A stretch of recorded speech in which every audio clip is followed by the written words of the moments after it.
What is going on YouTube? He's Steve. I'm Dave. This is the Insert Revolution podcast. Wasn't on last week. I was enjoying the shores of Lake Superior away from people. Still had a ton of people up there, but thankfully it wasn't terrible and lots of cool pictures and scenery. And missed coming on here, obviously, because again, talking cards, that's like therapy. That's our therapy. And I know it's a lot of people in here their therapy too, because again, you can just sort of, it doesn't do with politics, religion, anything. It's just what you work for and what you like. So I mean, it's good to be back on. It's good to be back with you, Dave. And this episode's actually brought to you by Coors Light this time, not Bud Light. That's our new sponsor. It's a revolving door sponsorship. So I'm gonna try one of these things here. This was. Oh, I like that. What's going on, Bob? Benny? What's going on, guys? What's going on, Bob? What's going on, Vinny? It's good to have you join us again this evening. Did you miss us last week? Be honest. Or were you like, thank goodness I'm not having to sit through this stuff for 3 hours or 4 hours? Or 5. We didn't quite get 5. I know, but it was. We were in spitting distance, so it was. Which, again, we've talked on the phone for over 5 hours numerous times, and again, we can obviously all can tell. What's up, Mark? That What's we can going on? Bought some football cards. What'd you buy, Benny? We'll have the first part of the episode about you guys. Yeah, we can talk forever. We can hear some of your stories too. If there's anything that we talked about or have talked about or sort of led you down a path that you're like, oh man, I didn't know that about that. I'm gonna start looking. Have we done any of that for you guys and gals that are watching out there?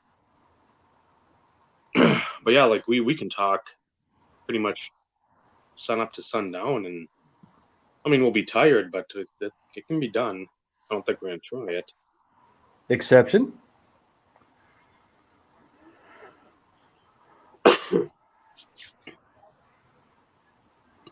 Yeah, Mark is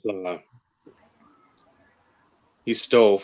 He needs to I don't know if you've subscribed or even watched his stuff, Steve. I won't say new, but I enjoy his humor. He is a funny guy, and I like humor. I don't like people that try to be humorous when they're not, but he makes me chuckle and giggle, so that's always a plus. When you're not poking in the stomach. The most recent one I watched, I know that there's been a couple other uploads or whatever I haven't gotten to yet, was him reading the negative comments on one of his videos. I couldn't help but to chuckle quite a bit during that one. Yeah, when Rick Hoops, who was, I don't even know who he'd be for like our generation, because I don't remember any of these like trolls or just like faceless, nameless entities. There was always somebody had a face or a channel. Now it just seems like randos are on there, and this is one guy that just wants to sit like the World of Warcraft in the basement episode of South Park. And, I don't like you. It's like, where do ultra platinum parallels rank in rare? Depends. I'm gonna throw it out there. If you look at later years when they're serial numbered, I would include them a lot more difficult or rarer. Early on, they weren't serial numbered. However, Dave, and keep me honest, you may want to hit the Beckett on this one, but I don't think platinum parallels were one a box. no, I think they were one every couple, one every 3. And when they started doing serial numbers, it got, I want to say it went a step further as it pertains to how frequent you could pull them. The 97, it says 1 per 100 hobby. So that's 1 in 3. 3.5, 4 boxes. And then Yeah. it says the announced print run is under 150. So, and But again, I'm trying to see if they have the. because 98 were serial numbered. And it was different too, because that's what I was looking at. I'm like, okay, I remember the draft picks or the rookies being different, and they were numbered to 66 in 98. And then 99, it's even more oddball where 99 draft picks are 66, and then there's like a back to back, which that has a lot of your Broncos and the Falcons from, I'm guessing, the Super Bowl.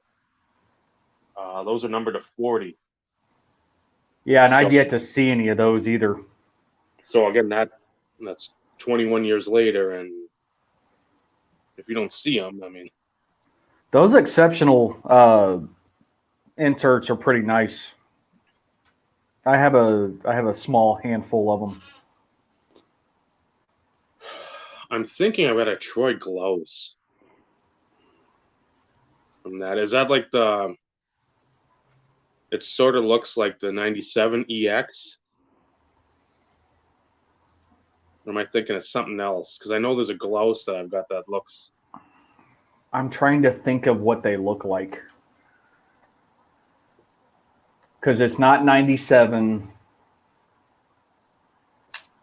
Is it 99? Is it 99? No, because they got the Extraordinary. Is that the one? Exception. I've heard of them, and that's where I'm kind of like scratching my brain here. Oh, the Exceptional Red from 2000. Okay, so there's a blue. Is there a blue? Green's the second hardest, and that's one per case.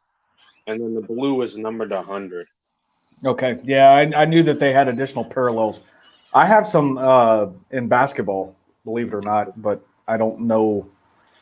I don't remember who I have off the top of my head. I don't do social media, guys. YouTube is about pushing it for me. I have a Facebook page, but I use it. I'm a Facebook stalker. I use it to see what everybody else is doing. It's good to get out there, but at the same time, you get a lot of just nonsense too. And again, with like the Instagram or any of the other stuff like Snapchat and what TikTok, I've seen people have like TikTok stuff now that they do stuff on there. So YouTube seems to be, for the most part, again, for the older school type of people, they just want to put a video out or they want to do that. They don't want to not take the time and do something. Whereas all this other stuff, the Instagram, the Twitter, the Snapchat, the TikToks, whatever, that's like a 2 minutes at most, or you're just uploading a picture and there's no real interaction with other people. Right. Which I mean, I've done a couple deals on Instagram, but again, that's not like I've got a million followers, even though I tag the shit out of everything. So I'm hoping people see it, not only to want it if I'm trying to move it, which is a rarity, but I mean, it's something cool. That's like, I throw up a Patrick Y insert that's rarely seen. I want some of these hockey guys to look at it and go, oh, that's pretty cool. Or some of the football or baseball guys, like, man, that's something I really have never seen before. That's a pretty nice looking card. But yeah, it's the instant gratification stuff is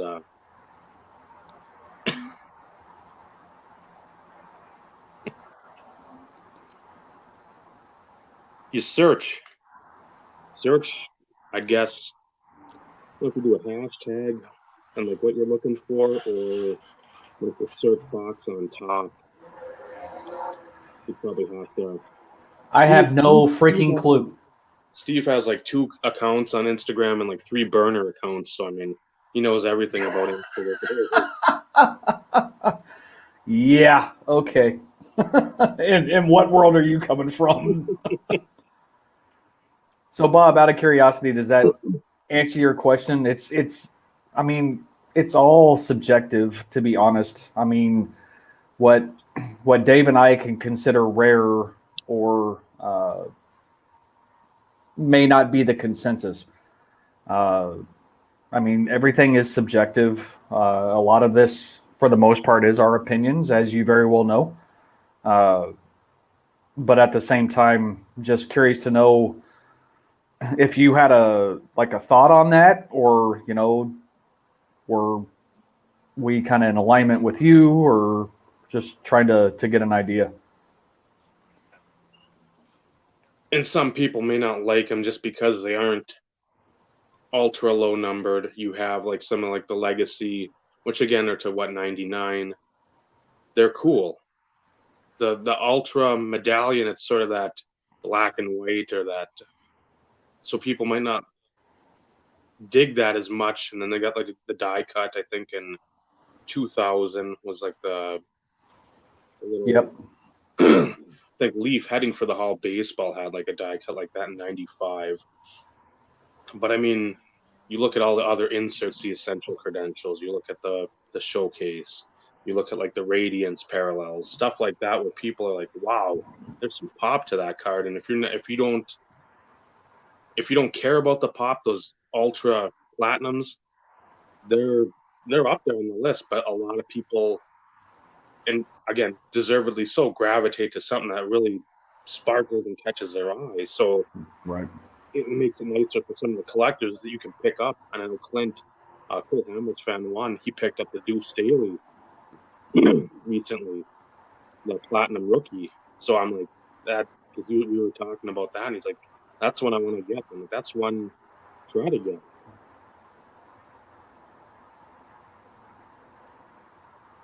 But I think by then Fleer was done and Upper Deck had bought it for the hockey. I think by 05 or 06 they had purchased, because I think Fleer Baseball, Ultra, and Fleer and Showcase all had like the little Upper Deck thing in baseball. So I'm thinking obviously hockey's going to be the same where they were under the Upper Deck. So that's why that changed up then, I think. Well, 13 is definitely for Upper Deck for sure, being because they had the Upper Deck. Well, maybe it wasn't Upper Deck Retro. Did they call it Fleer Retro? But under the Upper Deck umbrella? Yeah, I think so. For one of the years at least.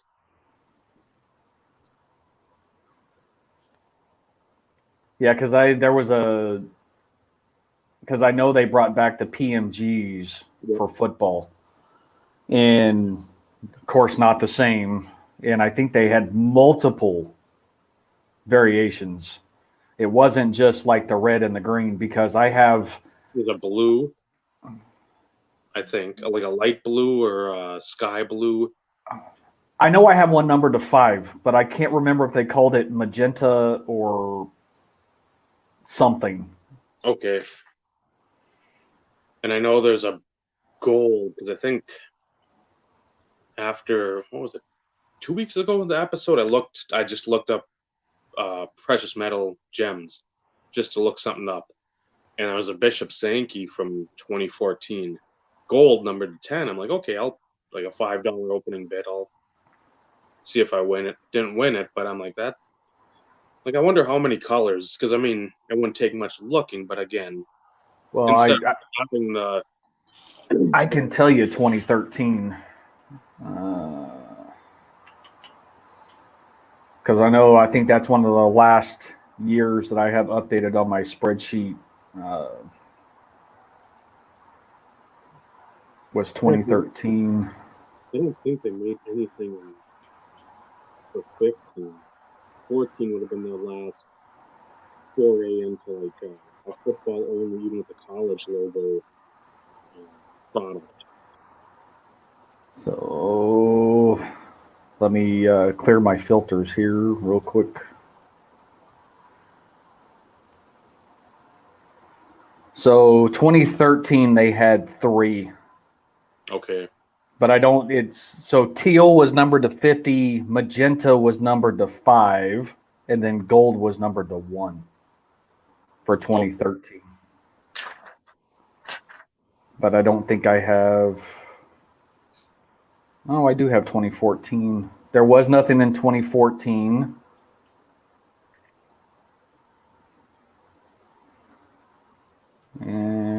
Let's see. Clear my filter again. 2015. I'm not showing anything for 2015 in football either. Yeah, I didn't think they had anything there because I would have remembered Mariota or Winston or something being white hot, and I don't remember any of that stuff. I think they were completely done by then out of the football game. Yeah, for football, I think it was a one and done for 2013.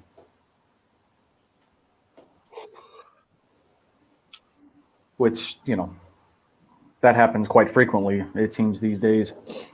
Look at Topps Tech. Well, yeah. Or High Tech.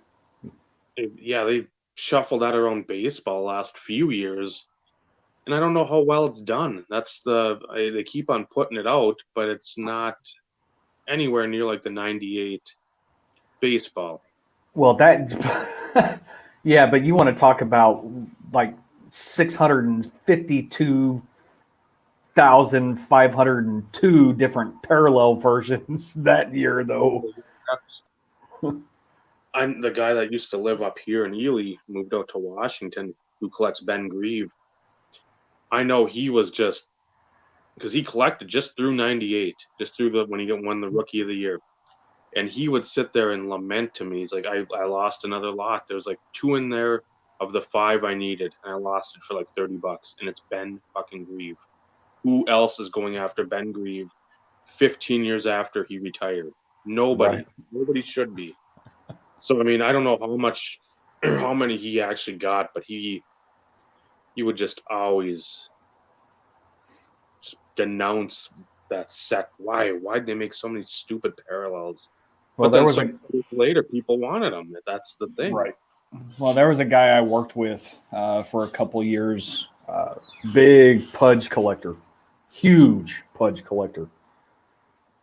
And he used to always bitch about the Topps Tech back in that year. And he'd buy every one that would pop up. And mind you, this was around not long after it had come out. Maybe within six or 7 years after its release. Trying to think, I've been with the company that I'm with now for 15 years, so that puts it back to 2005. So it had been out 5 years, give or take. But he would buy every single one that would pop up, all the lots and everything, because with all the various parallels, he didn't want to take a chance of missing out on them. But I couldn't tell you how many times he would buy lots of freaking Topps Tech in hopes that he would get one that he didn't have. It was crazy. Yeah, because 90 base parallels and 90 diffractor parallels, I think, for each player.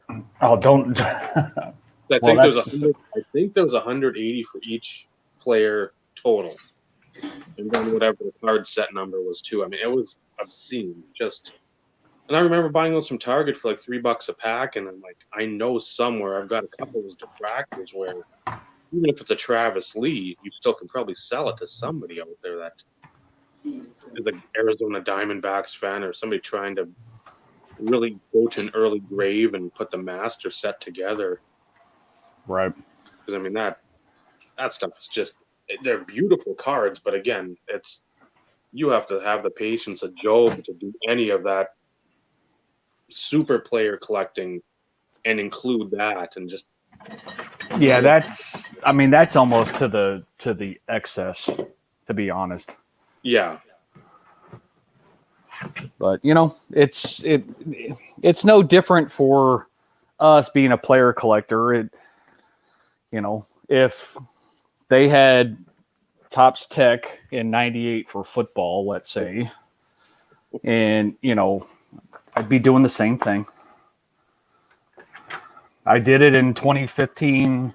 Was it 2015 that they did it for football? Yeah, because that was with Mariota and Winston. I was early on. I was able to pick up a few, but then it got to the point where it was like, do I have this one? Do I not have this one? is this labeled wrong? Is this really what it is? And, it got to the point to where it was like, I think I'll just leave the rest of these alone. Well, then with the football, they started throwing in the reds to 25 or 5. Then you had blacks to 1. Then you had like different shades of like almost like a printing plate, but it wasn't. So I want to say Michael in this film not yet rated has some They of were. the Clay Matthews stuff, and I it have looks one. okay. I think they called them kind of like proofs, Okay, and it was the 4 colors as if it were a printing plate. You had the black, the magenta, the yellow, and the cyan. yep. When you're talking mirror, gold, red, blue, etc. Yeah, there's a difference in each sport. Again, hockey wasn't made as prominently as football and baseball, so you've got to think the 90-45, the 90-50-30 for hockey, but it's less. I want to say 22 on the mirror gold. That's one number that always sticks in my craw because I'm like, I know that Brodeur is going to cost me an arm and a leg.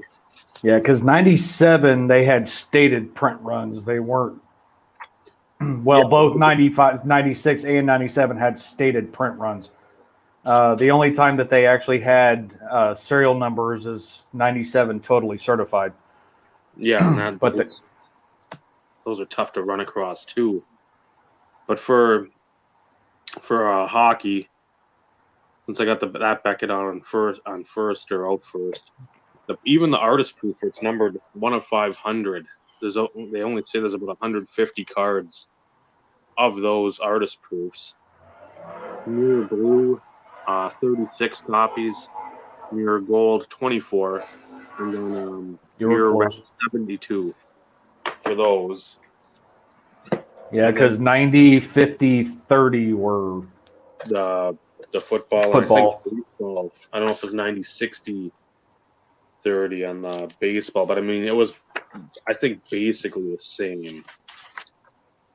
So, I mean, the 95, they look real nice because you have sort of more of a background there, that black background with the gold, and then you have the shimmer of like a refractor or the mirror.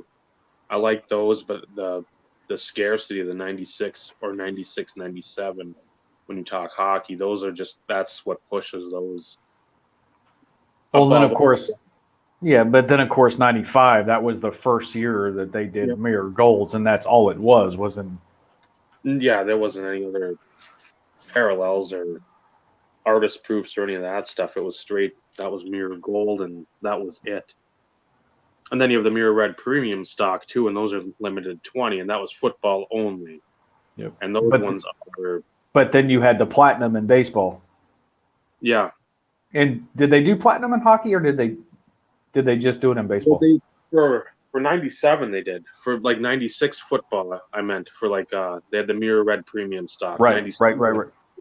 97 they had,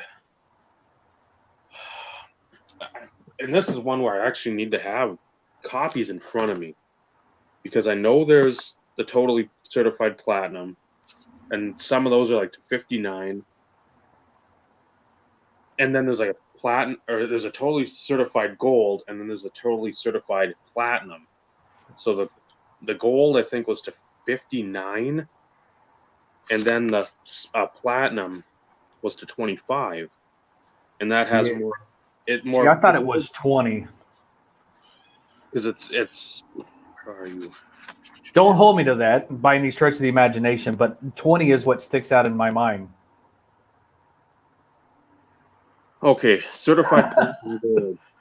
Vinny, I keep forgetting I have that dang book sitting under my desk. That's usually, it's at my feet or next to me somewhere.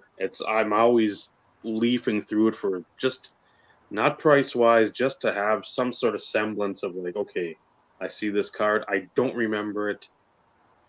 What are the odds? What are the odds of getting it? Yep. But yeah, the gold, out of for hockey, the 97, 98 Pinnacle totally certified platinum gold. It again, everything was numbered. It was the blue, red.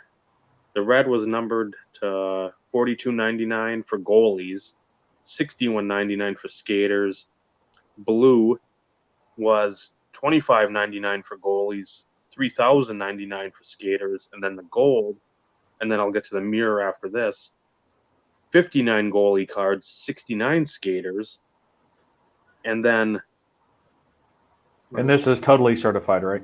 Yes. Okay. And it's a 25 for everybody on the platinum mirror gold. Okay. So Gotcha. you had gold and then you had mirror gold, which I don't think football had. No. Did they? No. It was just 30. No, it was. Yeah, it was just red, blue, and gold.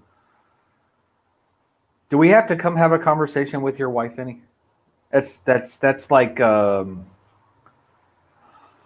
that's a no-no. Yeah. There can be plenty of other books that are a lot worse than a bet. Yes. Bet. If you're looking at card price and just trying to get bone up on knowledge, that Just remind her this is you're doing this for the long run, and maybe it'll help you live out your retirement, whenever that may be. You can take all those vacations you've wanted, or see the sights of the. I'm trying to help you out. But yeah, trying to find those the golds, the mirror or the mirror platinum. That's my brodeur number one. Wa is up there, but they want like 1,900, 20 or $2,000. Yeah, it's like that's not gonna. But it's no different. Baseball is just the same. Yeah. And then heaven forbid you get it graded high grade. You're talking buku bucks. I mean, you're talking, a few mortgage payments type buku bucks. Yeah, you get a Jeter, Ripken, Griffey, Thomas, probably Piazza be in there too. I mean, you could throw probably even Nomo probably get at least one or two mortgage payments out of him. Probably. But yeah, I got. When it comes in, I'll show you a steal. It's baseball related, but when I got it, again, it's not like I've gotten any other steals lately, but this one even beat the thumbnail for the video tonight on comparatively speaking on what I think if I were to, and again, it sucks because it's in a different uniform for him and the second team he's in, all that stuff has been going nuts. But when that comes in, I'll show it. And when I got it, I'm just like, you got to be kidding me. Because my max bid was about 5.5 times what I paid for it. So it's a rare steal for me, Steve. A rare one. A rare. Kiss my ass, Dave. I've got a stack of stuff I got to show at some point. I don't know if For those, all right, pull out the PNG. Just come on, pull it out. Thumbnail doesn't count. I want to see it. And you saw how they came too. That was yes, I did. So for all you guys watching, I get this random text. Mind you, Dave is on vacation. He is out of town. I get a random text, and he's like, should I haggle with this guy? Does he not possibly think he knows what he has? And it took forever for the link to come in. And I started looking, and I was like, okay, obviously Dave is seeing something that I'm not seeing just yet. And then all of a sudden, my eye catches that card right there. For anybody who knows what that is a 97 Fleer Metal PMG green, numbered to 15. With the first 15 of the current one, you see it there. It's numbered 8 of 150. The first 15 are green. So uber tough card. And he's like, should I haggle with the guy? And I was like, dude, no, don't even blink an eye. Just click it. Yeah, because it didn't show up real well No. in the scan, and it was at the top, so it was even darker. So I kept looking. I'm like, that looks green. Yep. And so what he paid for that, Dave is not in this for the money. I'm not in this for the money. But it's one of those in which even if he sits on that for a little bit, what he paid for the entire lot, he could make 3 times selling that card. Just saying. Just what he paid for the lot. Because I looked quickly before I think I texted Steve just to see if anything had sold. Because I'm like, nothing pops up. I look at once every couple of weeks, just hoping. And this wasn't even listed as such. This wasn't even PMG Emerald. Yeah, nothing notated. It was just because I had checked Bledsoe. I was like, Bledsoe, type it, go to football cards. First thing was 2 or 3 lots this guy had, like $90, $90. And then this one, which you can see on eBay, I paid what he wanted. So when you see it, more than probably anybody would, but if you don't know the rarity, and again, like I told Steve, you like Dallas Clark. This was Dallas Clark before Dallas Clark for the Colts. Yep. Oh yeah. And so, yeah, if I was one of those people, and if I had the cash at that time, I would have bought it, but I wouldn't do that today by any stretch of the imagination. But it's one of those in which you don't see them, and when you do, even no-name guys fetch anywhere between $250-$300, and when you talk about like he alludes to, that was Dallas Clark before Dallas Clark even existed, and something that I would put at the top of my list as far as rarity is concerned, just because they do not come up very often, and if they do, you're going to see pretty heavy activity.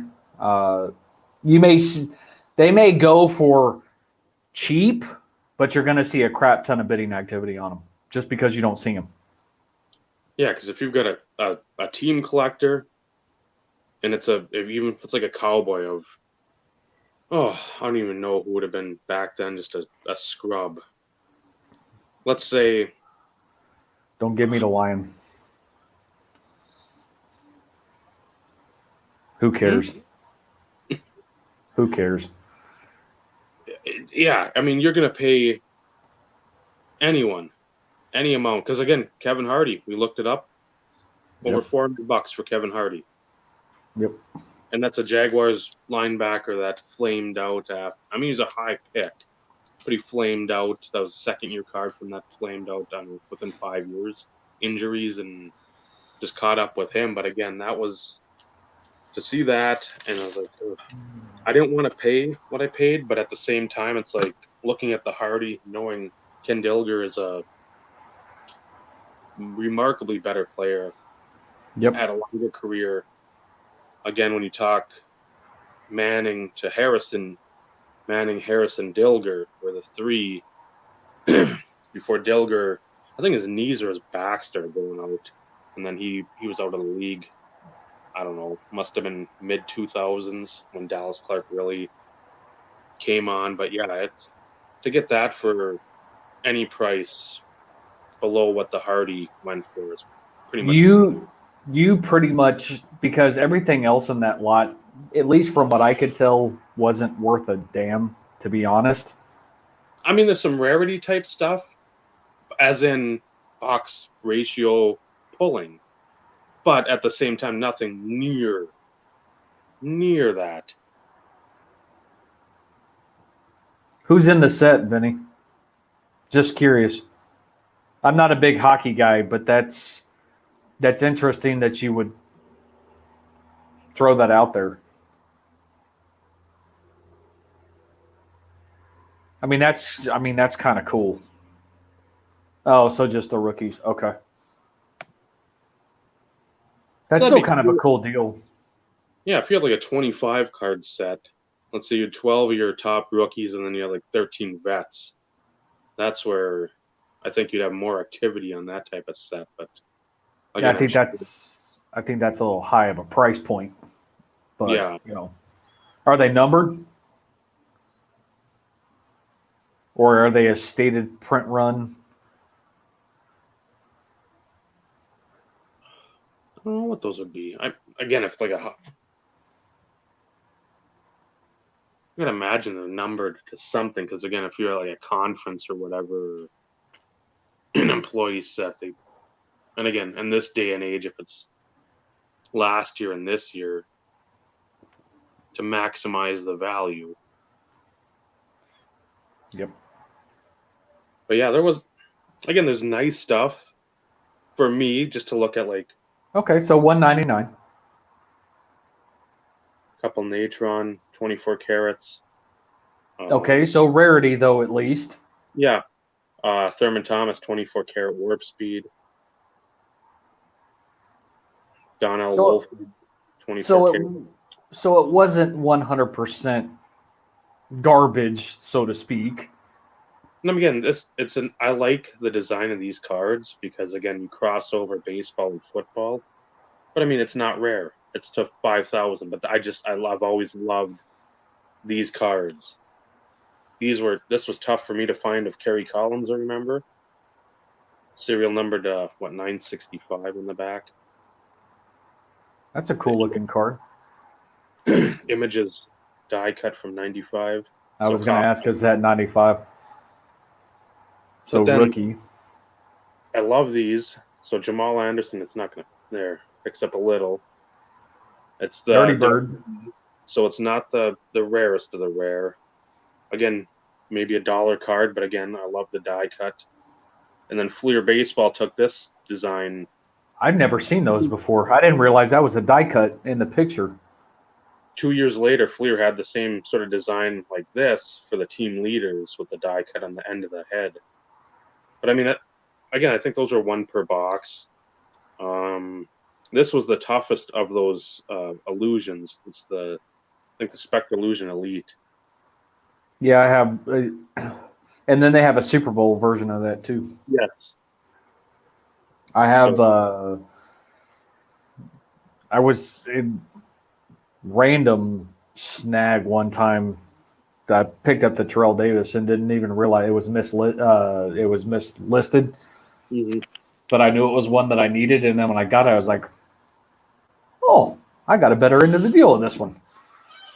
I love those cards, and I think that's one of the underrated sets.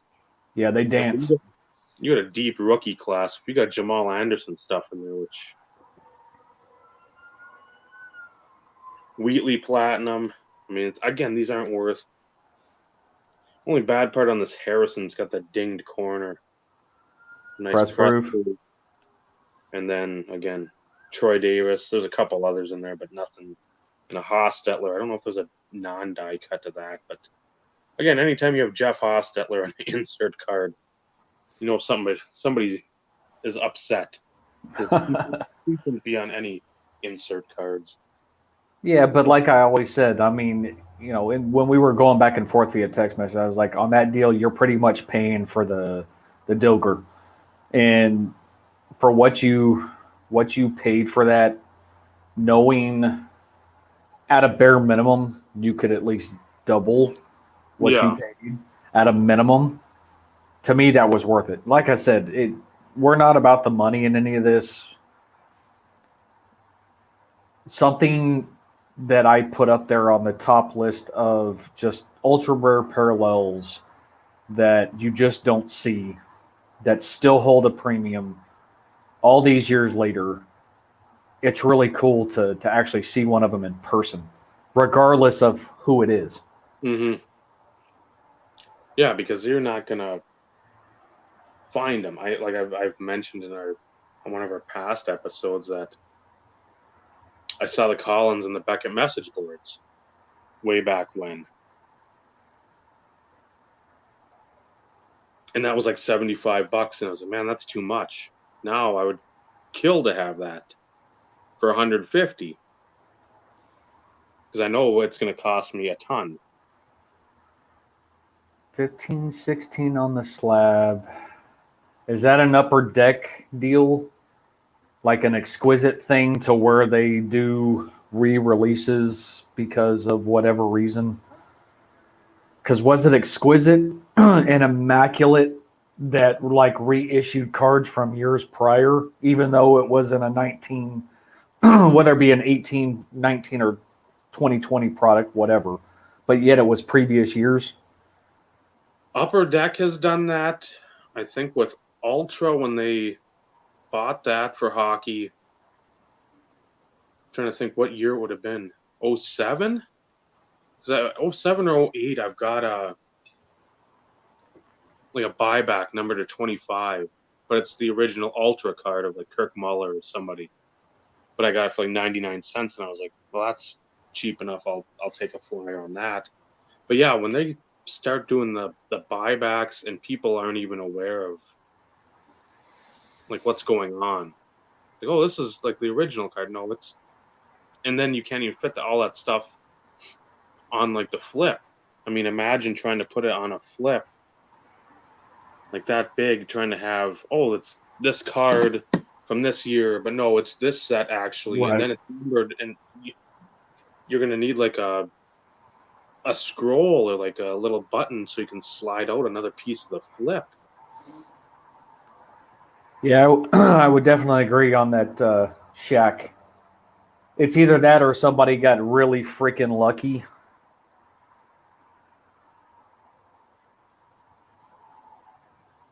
Yeah, that. Yeah, see, and that's what I was thinking, because I know even immaculate, because there's a couple TD autos, and I don't remember if it's 17 or 18, but yet they were put into packs for that year, but yet they were years prior for whatever reason. Oh, I got you, Vinny. I got you. Yeah, they're with that basketball. You're just, I don't even know if I'd even venture into some of those old inserts now. Not unless they were graded. And even then, though, I mean, it's got to be somebody real reputable and like, hey, I pulled this card from Yeah, 97. but I even mean, then, you can have stories, I know that, but I mean, even if it's like comes back a 7 or a 6, you're like, okay, at least he's had it. But yeah, for the money that like a Jordan's going for, Jacks are going for, Penny Hardaway, Grant Hill, I won't even dip my toes into that pool because I would be ultra afraid of fakes. well, and I'll be brutally honest. You know, we touched on this, last episode, and I said my credibility probably dropped a few notches, talking about Magic. Uh, the one thing, at least from the sports card hobby world, for the most part, fakes have not infiltrated the hobby as vast as they have in like the collectible card games, like your Pokemon and your Magic and stuff. You know, it's one of those in which most of those cards in which are subject to fakes are like your older stuff, the stuff that you don't find very often and everything else. The issue is you have a lot of individuals that know a lot of the secrets of how to tell fakes and but they're not always willing to share them. And that's the one thing that I can at least appreciate from like the sports card world, that you know a lot of that information seems to be a little bit, I won't say readily available, but at the same time, for instance, the 86 Jordan rookie. I mean, there for a while, there was a big spike in Jordan fakes, but there was also a multitude of bloggers and articles and things along there that were readily available that you could go read and determine whether or not a card was real or fake in the event that you felt like you were being duped or, whatever. On the flip side, in the CCG world, a lot of those people aren't willing to share that information. And, I don't think that that's right. To me, it's all about educating people, knowing that they can purchase something with confidence, knowing that it is not a fake, and then run the risk of, losing crap tons of money because, you look at what Jordan rookies sell for and stuff along those lines. It's no different than, your Alpha Beta Unlimited stuff from Magic that's selling for thousands of dollars. And, if you don't know how to tell, that sucks. I mean, there's no other way to put it. And it's a lot harder to get your money back on a fake than it is if, for instance, you don't get something or, it's damaged or, things along those lines. It makes things a lot more complicated. Yeah, there's a Brett Hall, the Topps rookie I got. That was one. Even I remember in the old Beckett's too. Beware of Counterfeits. You always saw that, so it's like, even if that was a counterfeit, if I was able to tell, because I'm sure it's out there somewhere, it's like, okay, I spent like $8 on it. That's not a big loss. I can then learn from it. But if you're dropping 25, 35, 50 grand on a Jordan rookie, and I think it's on the back in like one of the stat areas where it's some like decimal point is not really visible. I think that's Well, and another one. there's some coloration differences as well, but I mean it's one of those in which unless you had one, a real one, Yep. and a fake one, unless you've seen a ton of them, I mean it's not going to be something that's always easily visible to tell the difference in those situations unless you have one that that is authentic and then you can use it as a comparison. And most people, including myself, one card I wish I would have purchased a long time ago. Yeah.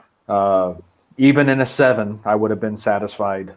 But it's one of those in which, unless you have legitimate samples that you can use as a reference, it's extremely hard to know for sure what you're getting. So it sucks, and it's one of those that is always a concern of mine to a certain degree, because the biggest thing that we dealt with from a fake perspective were people, putting in fake patches in cards. Yeah. But, there's a difference. Okay, I consider there's a difference with putting fake patches in a card than sitting there actually like counterfeiting a card. Mm-hmm. It's completely 100% fake. Mm-hmm. You put a fake patch in a card, the card is still legitimate, the patch is fake. Yeah. But at the same time, then it ultimately makes the entire card fake. And virtually worthless too. Absolutely. I know that might keep some value, but otherwise, yeah, that's pretty much trash. Well, and at least to a certain degree, and for those who are watching, and Dave, you do a lot more searches on patches and stuff these days than what I do. Do you know if that's still a thing these days, or is it, just something that, at least in my prime of YouTube days, that seemed to be like the thing? It's still out there, but I don't think, and again, you have your patch sets, hockey, you've got the cup, and a lot of the times you still can tell. You're just like, well, they're not going to put like the Blackhawks head or something like that with the feathers, all the colors in like a patch to 99. You're not going to do that. And if you do, again, I know there's been stuff that has been put in there, but it's so on the limited side to see that. Unlike when we were collecting, I think I bought a Michael Bennett 01 SP Authentic patch, knowing it was fake just so nobody else was going to buy it because I got it for like $5, but it had the Viking head, Head. and that thing's to like 850 or 1,000.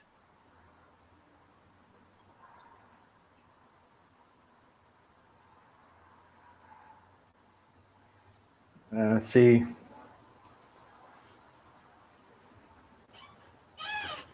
And that's with Johnson too. I'm glad Johnson really doesn't have a huge backing because his stuff. I mean, you'd think this would be a fake patch where you're not going to have all that rainbow of colors in there. And I've got Marlin's heads, Marlin's spines, or the backs of them. And I mean, it's gorgeous stuff. But again, that's still something I'd rather get like a Steelers, like a Lambert 2-color patch, and be like the ribbing around the neck or the arm than have like a fake one. 'Cause again, or something that's like multicolored and had again back then they didn't have like an anniversary thing, but imagine if they had like a 94, if he played in 94 and had like the 75th right. year anniversary. It's just like I wouldn't go after that because I'd be super nervous. Somebody just bought one of those patches, rubbed it in the dirt or in the grass, and then cut it up and called it good. Well, and that's why I'm kind of glad I'm a Broncos fan, though, because they don't have, you know, insane logos on their jerseys. Mm-hmm. It's just about the colors outside of like a laundry tag or the NFL logo shield and things along those lines. They have no logo on their jersey. Mm-hmm. And which to a certain degree, yes, you can still fake a 3-color patch because that's the best you can get on a Broncos uniform. Mm-hmm.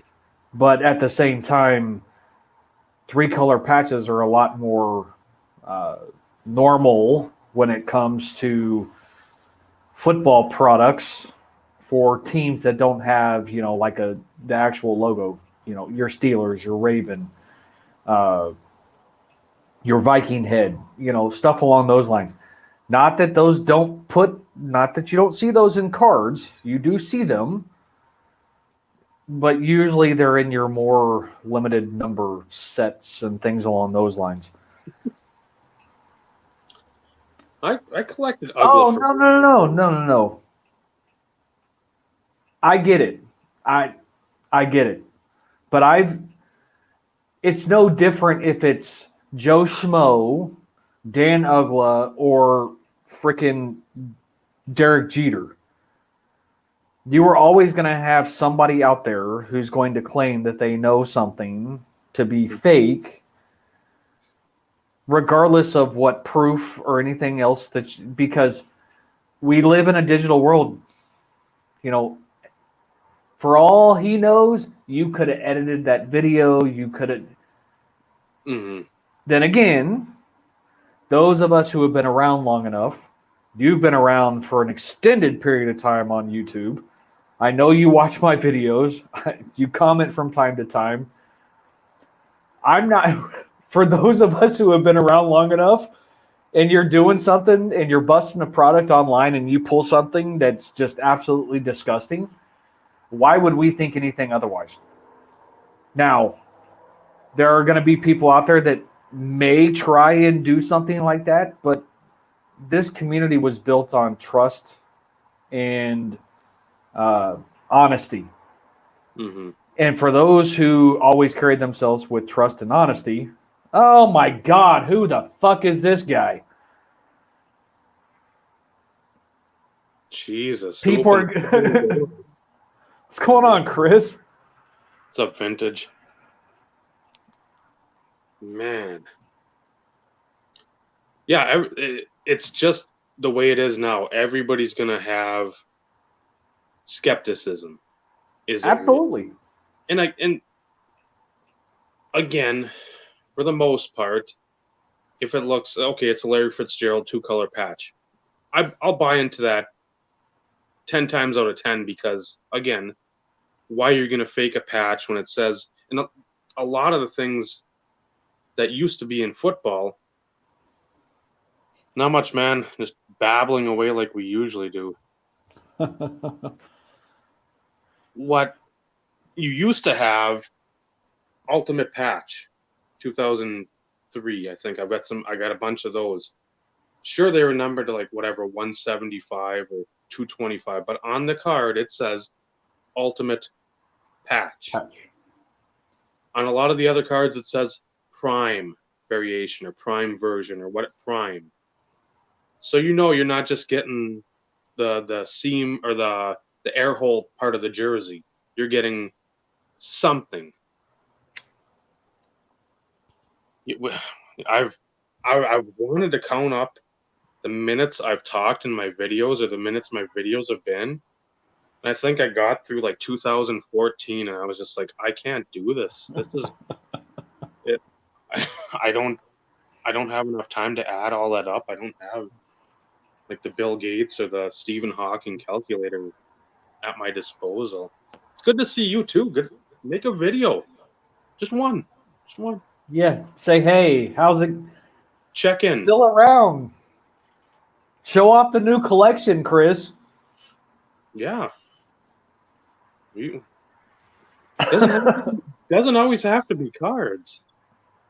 I got on Facebook in April, so I don't see anybody if I don't see anybody on here or no, we don't text or, which is fine too. But I mean, I don't know how anybody's doing, and I like seeing how everybody's doing. It's gonna happen, Chris. Chris. Pick one. It doesn't have to be 20 minutes or 40 minutes or 5 hours. Just a 5-minute, hey, what's going on, guys? Here's what I've been up to. Here's what I've been collecting. Don't expect anything else from me for about a year, but it's football season, so I figured to put out a video and boom, done. I just gave you the template for the video. Free advice. Speaking of which, I do have something to send your way, Chris. I've been sitting on it for forever. 6 years. Text me your address.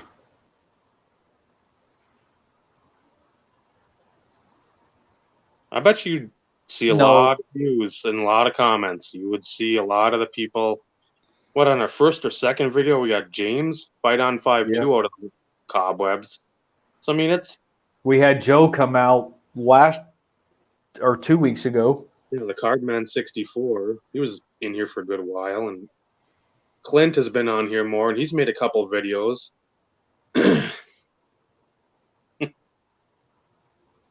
I have been, yep. So again, it's good to see some of the old guard come on, even if you're not making videos. Yeah. I was going to say, even if it's just to check in, say, hey, see what's going on, see what the hell we're talking about, see if we're blowing smoke out our ass, which we do pretty well these days too. Yeah. You know? Some things never change. No. Some things change. No. For those of you who are always here, anybody notice I actually got my hair cut? The haircut and like the beard trimmed up a bit, and I did too.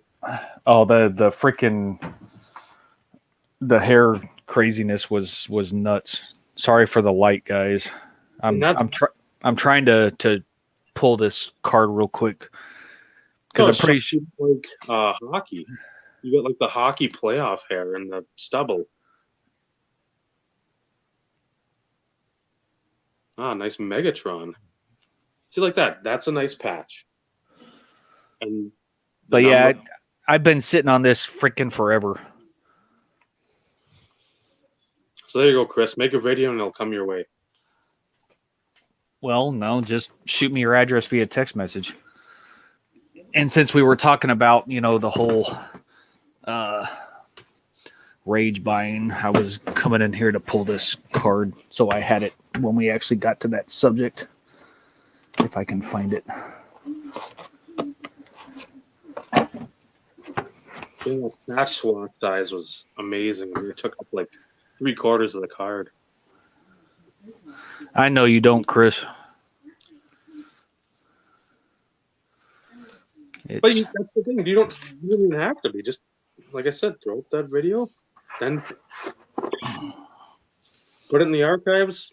I want to see what Austin's doing too. I know you told me, like the last time we messaged, he was getting near what? I know he graduated a couple of years ago. And you said Yes. that, I was just like, shut up. I remember him in the videos, and he was, I think, going for the driver's license, and he can't be graduated. This is 2016, is it? You can't upload a vid. If I can do this, and my name is Amish, and if Denny could do all his videos and he's Amish, even with the internet in Nebraska, when you've got All right, let's stop picking on Chris. No, I'm not picking on him.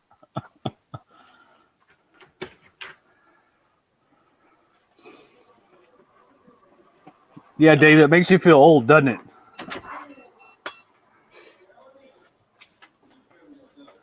Wow.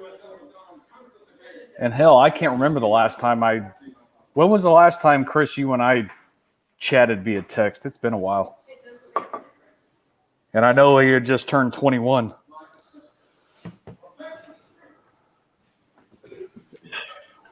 I know, we're old.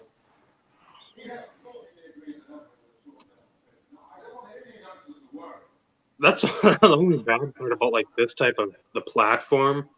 You get so used to, even if it's not as good as it once was, you get used to being in that like time frame. Seeing him with the like long hair,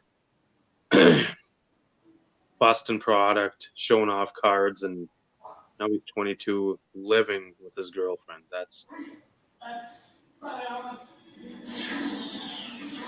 That's about right, Chris.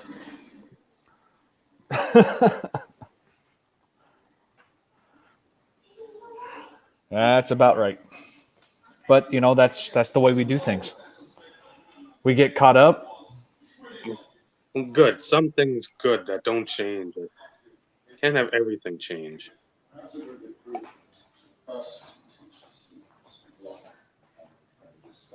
Right behind you.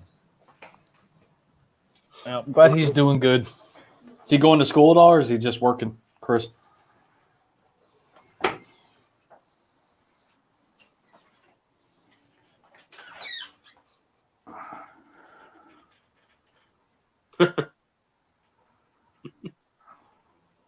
But that's what you're going to get. You're not going to get the investor speak and all that garbage. It's a lot of it. We've got like a template of like the topics that we want to go over, but again, there's never anything that says, oh, we have to do this, we have to do that, or if it goes over 3 hours, 4 hours, it doesn't matter, because again, that's the way conversations go. You don't have in real life, unless you're actually like, hey, I got to go travel. If you're just sitting down with somebody, you're not just like, here's the topics we're going to talk about, and that's it. No, we're going to take some trails and paths and side roads and side streets, and eventually we'll loop back to FOMO. But again, right now it's a different subject. So, Yep. And that's fine. That's what we like to do, because that's who we are.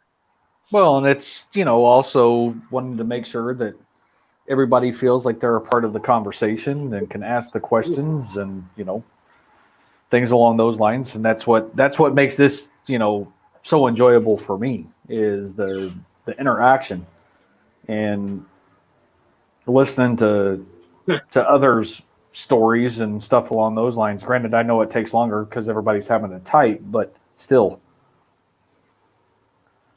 Not as much as I did when I just read that. Ryan 140. I mean, I thought he got the biggest kick out of that video.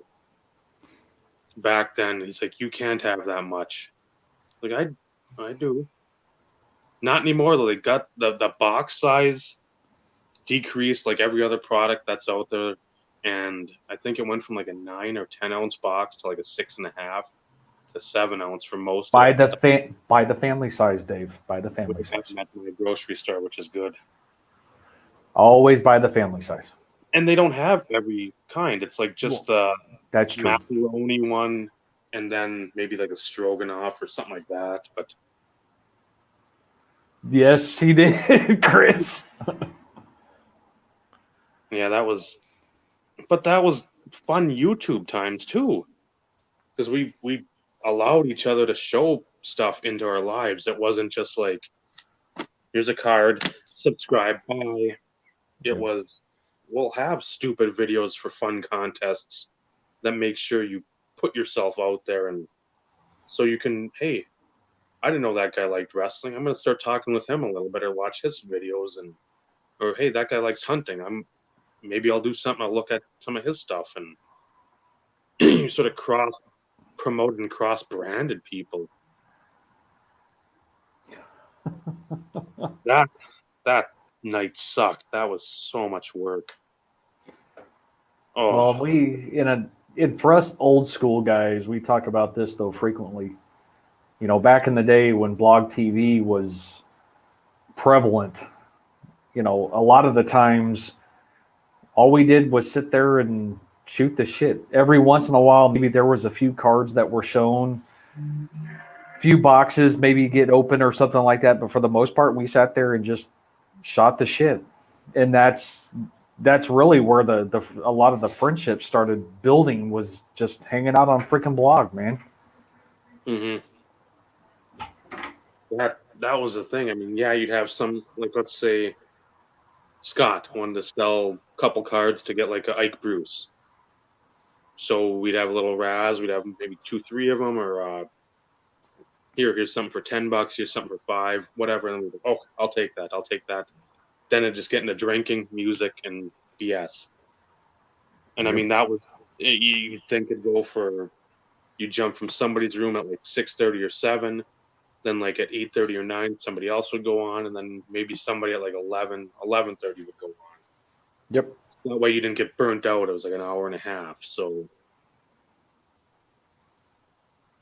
oh yeah, you're going to be searching for a while. I'd say go by view count for some of the stuff, because for some reason some of that stuff had a ton of Nick, views. we had Nick. Nick even stopped by one night.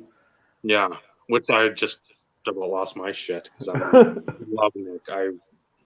Not that I don't love you, Vintage, but I mean, when I saw Nick in here, I'm like, I wanted to see more of his eating videos go on, but he stopped that pretty quick because he had got on what 2, 3 Novembers ago, Octobers, and he's like, I'm gonna do like once a week eating out, Yep. Doing reviews. and he didn't. He stopped it. I'm like, Yep. Oh, Nick was great, people, man. I always look forward to sitting in his breaks. I mean, they were always fun. Always a lot of people, a lot of the same guys that, you know, we all got to know, and it was just, the cards were just part of it. But it was, you know, the conversations, because he always interacted regardless of what was going on in the break. Nick was good people, man. yeah, he wasn't dead set on just showing cards and like going over, just like glossing over cards. He'd go slowly and make sure, like, hey, Bryopha, you hit this one, or Yep. Denny, you got this one over here, or whatever. And when he pulled the Falcons, I think it was, again, the '08 stuff, when he was doing, I think, a lot of the gridiron gear, the certified Matt Ryan. So it was like several in a row that he'd pull out the Falcons from his little list or whatever. And I remember just every time saying rigged, rigged, because it was so funny. He's like, I don't want the best team. I don't care about it. I want to provide breaks for a decent price. Yep. And when he pulled those, like the fifth time in a row, he's like, I remember that look on his face where it's like he just saw a ghost. It's like, I can't. Why am I pulling the Falcons every time? Yep. No, it was blogging those days. I mean, I have a lot of fond memories. I have some bad memories, but it's still one of those that is truly where a lot of the friendships were formed. And I only talk to a small handful of people these days, for whatever reason. But at the same time, during that time, that was something that all these newer people have no idea what it was like at all. Mm-mm. To just sit there. And that's, this is one of the, to a certain degree, yes, this is titled the Insert Revolution Podcast. We talk about cards. We try and focus on football stuff. We try and bring up topics and things along those lines. But at the same time, this has given us an opportunity to connect and reconnect with people, though, too. That was, man, I hadn't lived there in over 8 years, Chris. That was the rental house.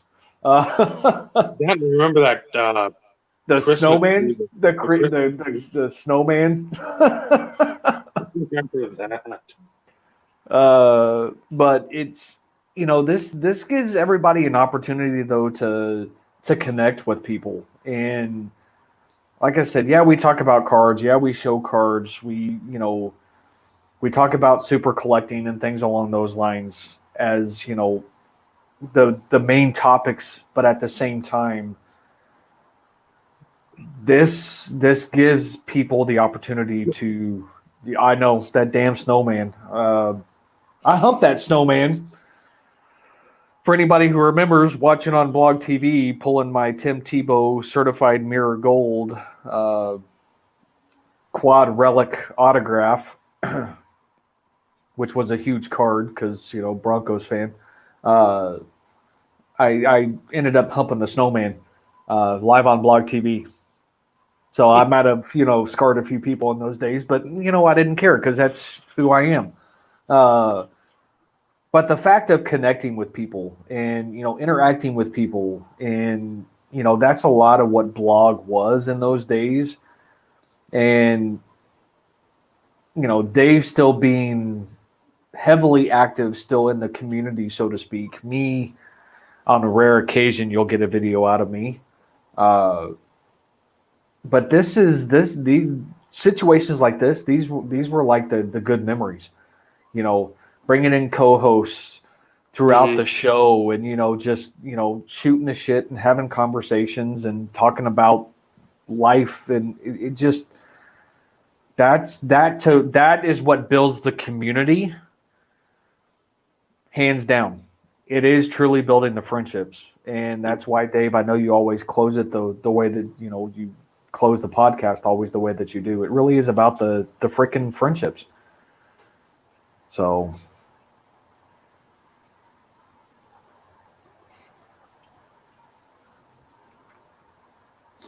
Well, yeah. yes. Together, and then we boosted each other up from there on out. Instead of now, it's like cards, money, flip. It's like, why? Yep.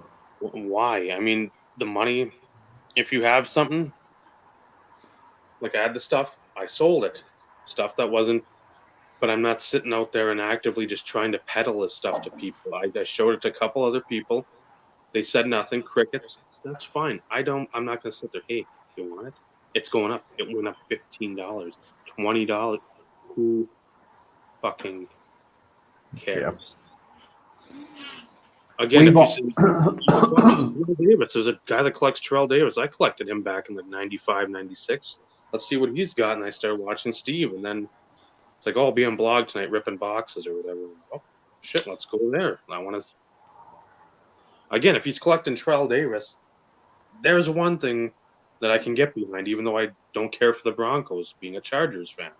I'm like, I'll see what he's about, and then 10 years later, we're still close friends. You build friendships because of the cards. You shouldn't split up a friendship because of the cards. If you're doing it that way, you're doing it wrong. Well, and that's one thing, Chris and I have even talked about before. We don't we don't always agree on things. Dave and I don't always agree on things. That's what makes us individuals. And Much as every my kid is young, PC. uh negative millions maybe. You'd probably have to pay somebody to take it, Chris. Just kidding. uh Not kidding. no, I'm kidding a little bit. His mom But might be there. Pedigree's it's one of those in which you can't hang around with people that are always in agreement with you. You're like freaking robots. That does not create good friendship and good chemistry when it comes to relationships. You have to disagree from time to time, because if not, it's like, okay, are you really being serious, or do you always agree the same way that I do, whether it be on this topic or that topic? No, that's that just doesn't work. And I hate to say this, and to be honest, I don't care about saying this. There are individuals out there now that's the type of following that they have.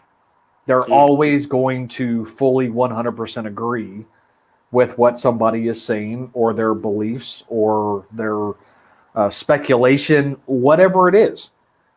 Those aren't friendships, and then that kind of takes away from what I call the community. Mm-hmm.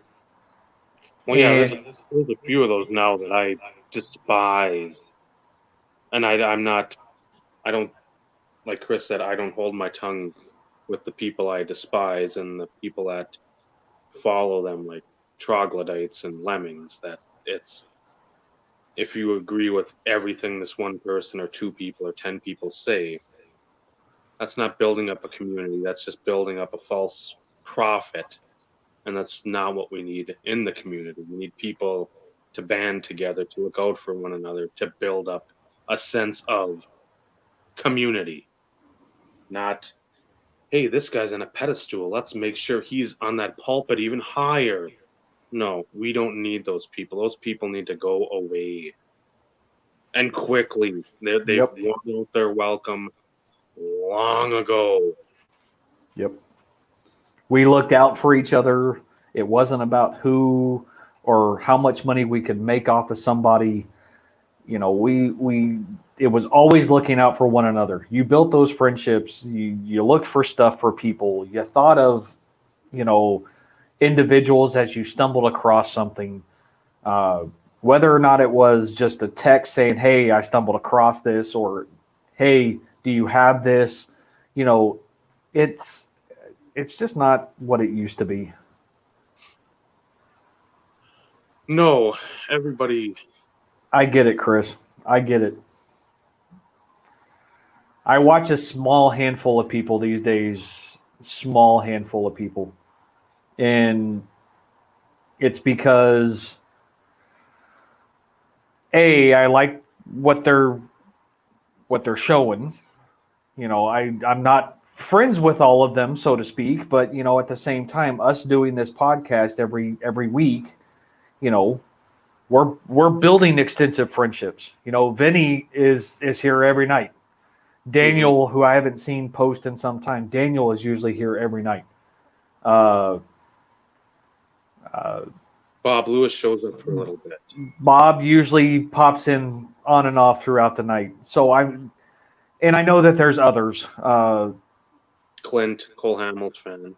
He'll be in here jumping in and out. And yeah, And it's just, it's we already know we're not going to be the most popular out there because there's not any fancy graphics.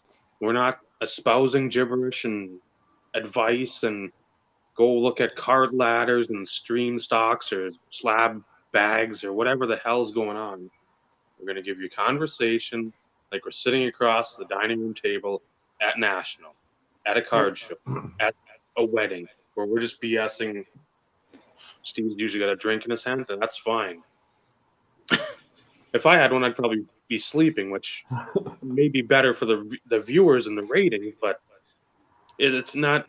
This isn't going to be like a professional. We need to get monetized. We want to become YouTube famous. We don't give a shit. Nope. Nobody cares. Go somewhere else. We're here, two guys having fun, having conversations, talking about super collections, talking about the hobby that we love, shooting the shit with people, interacting with the guys that are here. You know, it's great.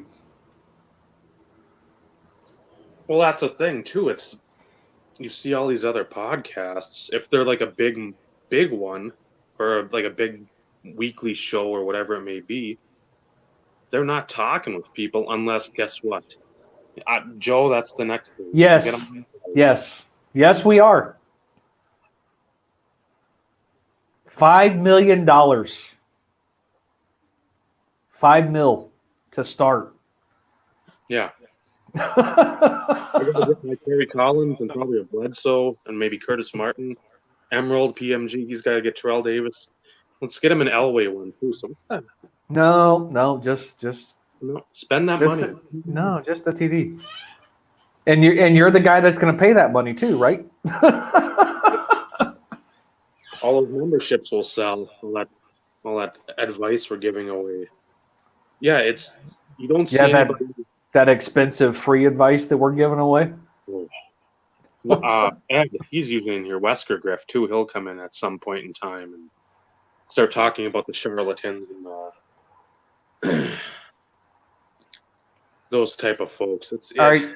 So I got to ask: are you still sitting on your basketball box, or did you end up selling it? Just curious.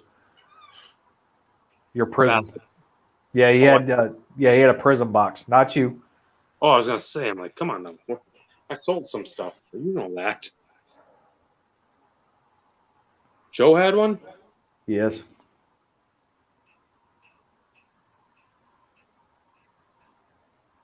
Because he was asking the question. He's like, hey, I get it. It's one of those in which if there's something sentimental about it for whatever reason, then don't ever let anybody tell you what to do with it.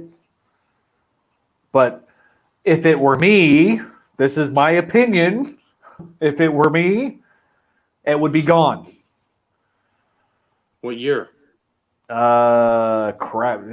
What was it? 15, 16? That'd be what? 13, 14? I can't remember. 13, 14. That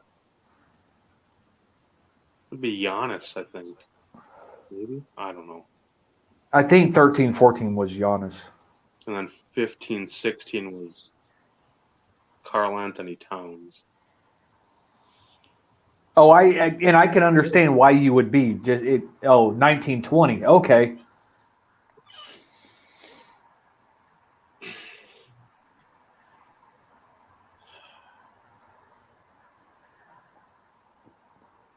Open it. Screw it. Just open it. See what you get. Blaster or hobby or? I think it was a blaster. And I haven't looked at what they've gone for lately, but if they're going for Boku bucks, you can get like at least 10 to 15 times Mega box. And I know that's got to be hard. And that's the thing. And I know you probably, this is an assumption, you didn't buy it with the notion of potentially selling it. There's obviously a reason why you bought it. And then maybe there was the notion that you let the reason why you bought it as the possibility of, taking advantage of the current situation. Either way, it's your money. Whatever you do with it, everybody should support whatever that decision is. If you open it, hopefully Right. you do well. If you don't, it didn't cost you a buku amount of money. You paid regular retail for it, which is, the way it should be.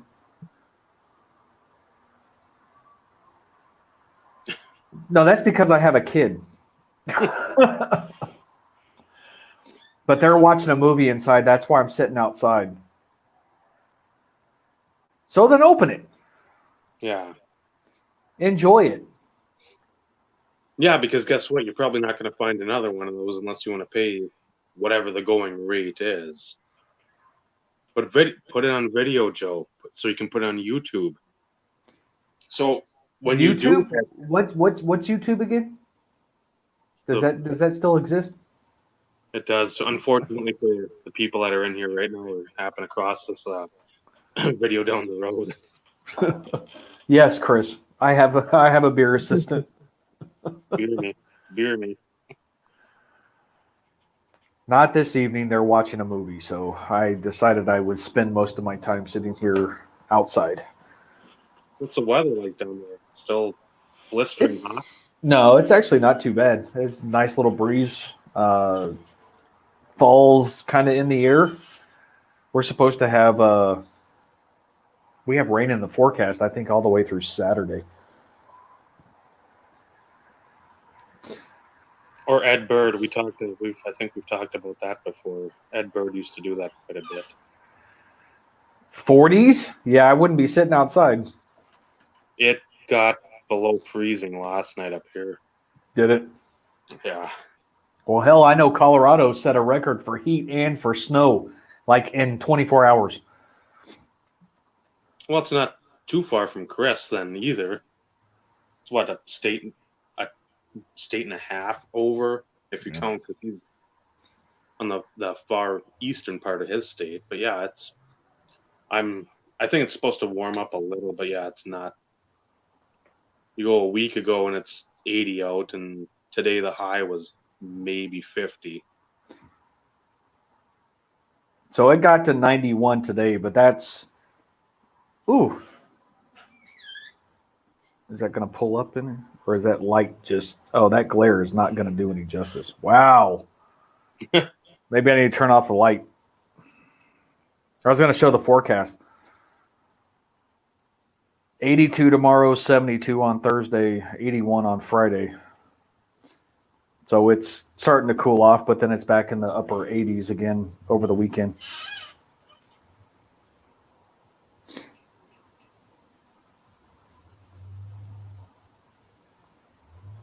Ooh. Ooh.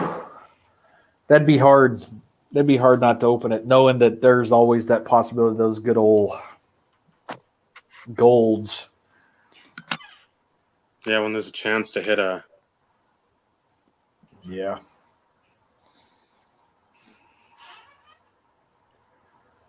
Yeah, we had quite a few characters. Oh, yeah. Oh, yeah.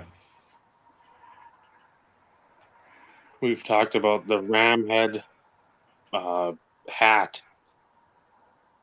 When he'd have a few too many beers, he would get ramped up. I'm like, man, you are gonna knock something over with your energy. I'm like, I'm getting tired watching you like headbang, but it was so much fun. Yeah, I actually wish that when I had the chance to meet up with Scott and went down to Houston for the TriStar show. TriStar? Yeah. Yes. Met Ryan and Neil, Steve, Mayadep, and we had some videos that we put up on YouTube or whatever during that time. But when we actually got back to Scott's house, we went live on blog and opened a few boxes. I almost wish we would have recorded that.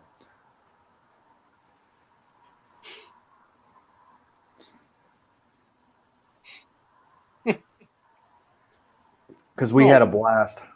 Well, that's the thing that I always try to get those.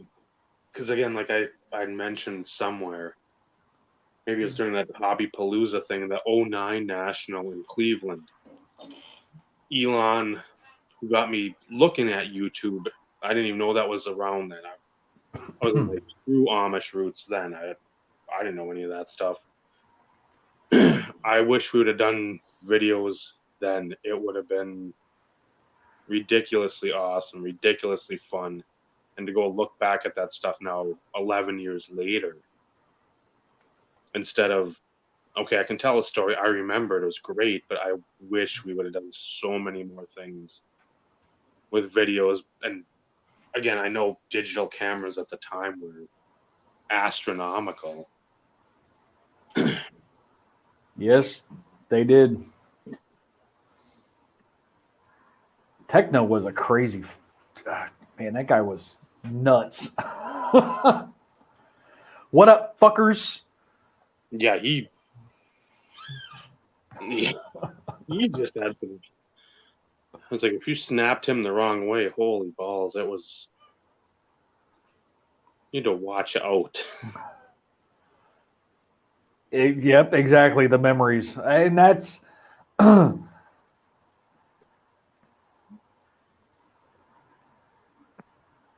when was that? Was crap? When was that? I vaguely remember hearing about it.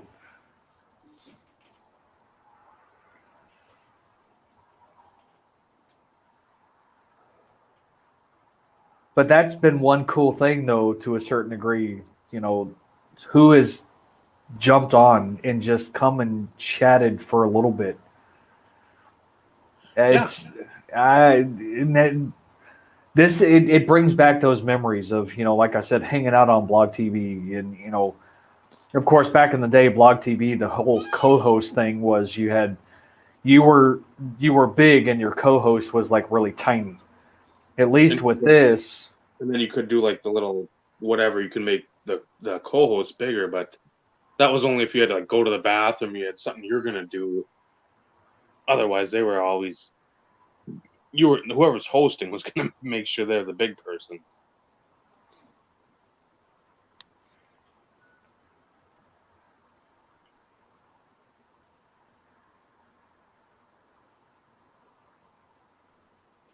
Jeez. I can't say I was on Blog that night. Yeah, I remember hearing about it, but yeah.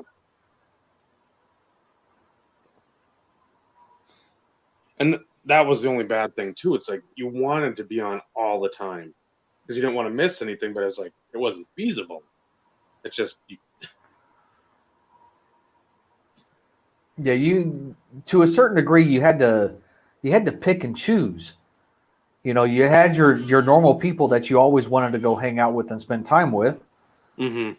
But at the same time, there were times in which, if you were in a break or something, you would have to. Well, that's true too. But we always like went between certain rooms, and if we were in a break or you had friends that were in breaks, you wanted to be there to see what happened, and then break would be over. Then it was on to somebody else, or it was like, okay, hey, who's gonna go live? Who's gonna go host? Yeah. And that's how it always was. I mean, it wasn't like Denny would break, he'd be done by like 9 o'clock his time. And it's just like, well, who's on next? It was never, okay, good night, guys. That's it. It was continuing to go and go and go and go. And that's what I think we mostly did. It was usually about 12 to 16 of us at any given time.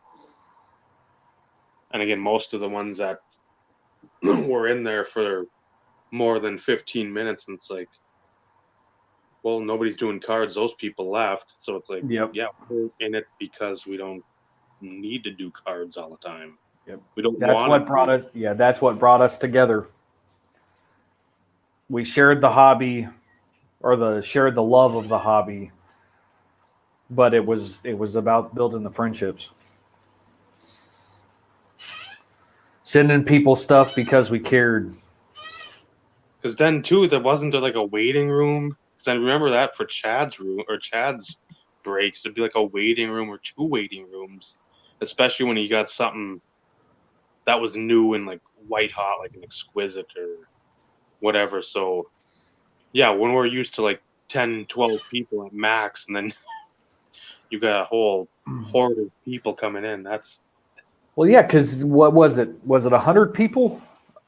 it's either 100 or 150, 150. 150 was the max you could have in a blog room.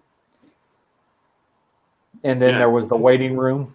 Chad's rooms are always just packed.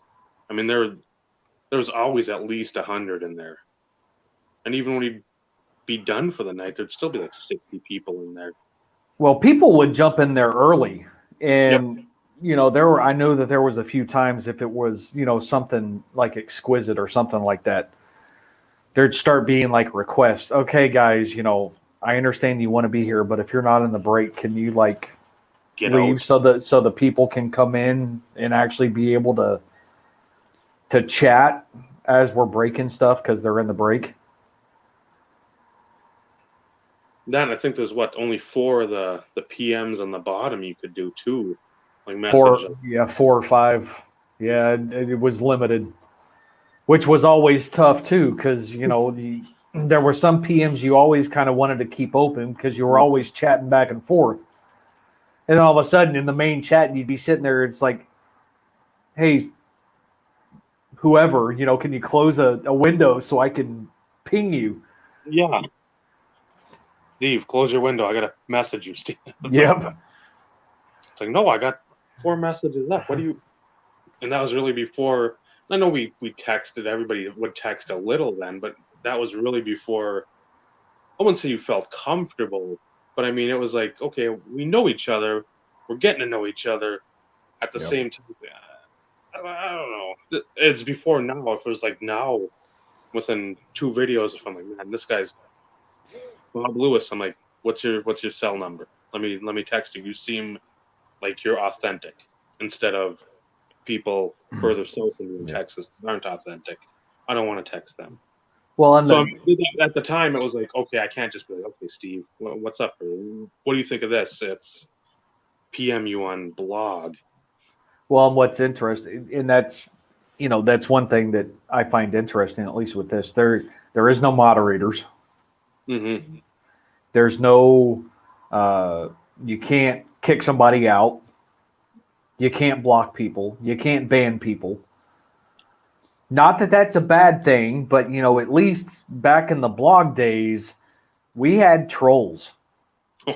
We had when it came to blog TV, and for any of those who are still watching on blog TV, we had trolls like bad. People would come in, sit there, and start talking about whatever, talking shit about this or talking shit about that, or trying to make you sound stupid or ignorant when it came to cards when they were just spitting stuff out.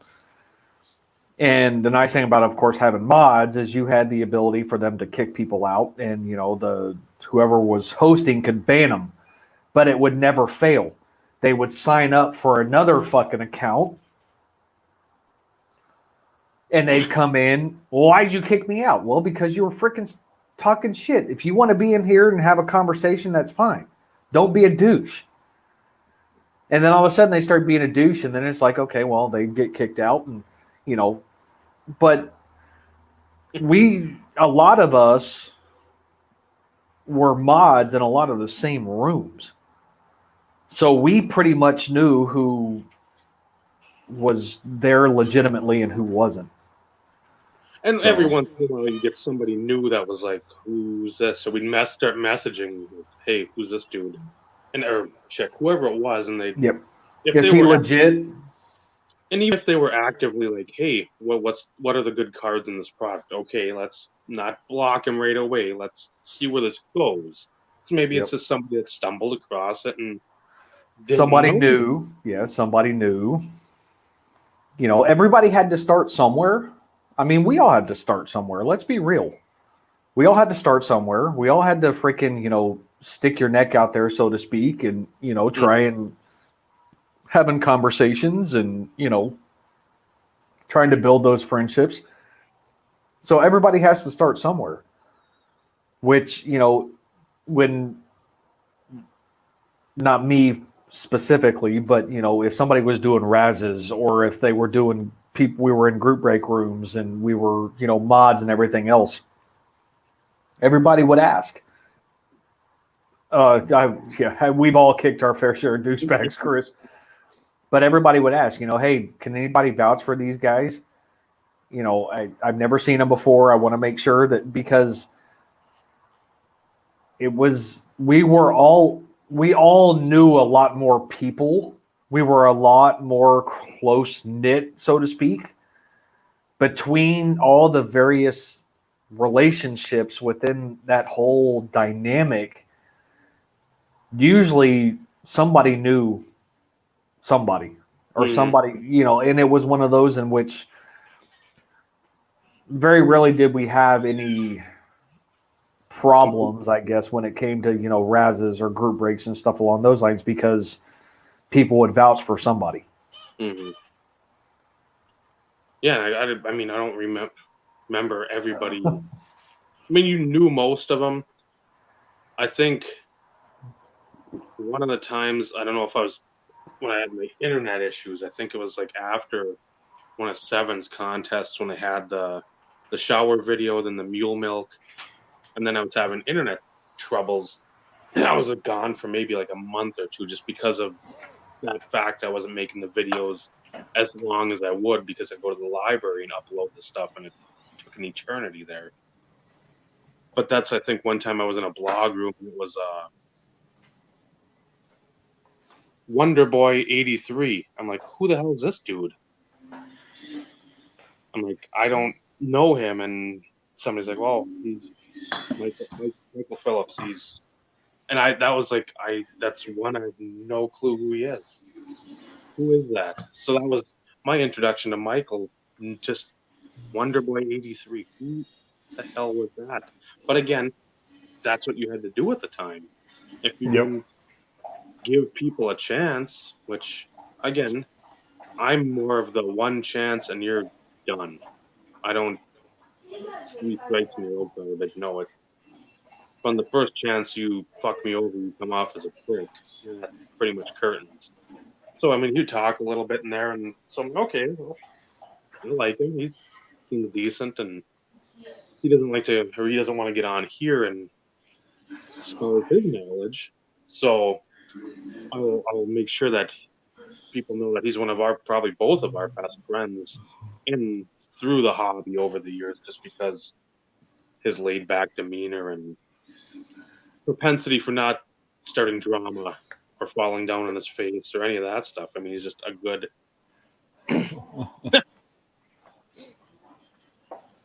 We will get Michael on here.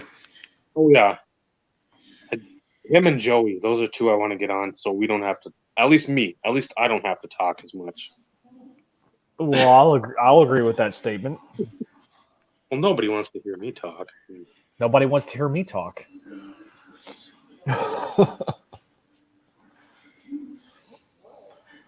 Oh, geez. Nobody's out to get you, Dave. No, there's the vehicle's parked there. It's a turn. If you looked at the fuel truck getting stuck, one of those videos back from like the spring. Oh, yeah. And the neighbor's car was going right past there, and there's very, very little room for that to happen. So I'm just listening to crunching. We don't need to hear crunching sounds anymore. That was January. That was enough. I guess we can pull up one of these topics and.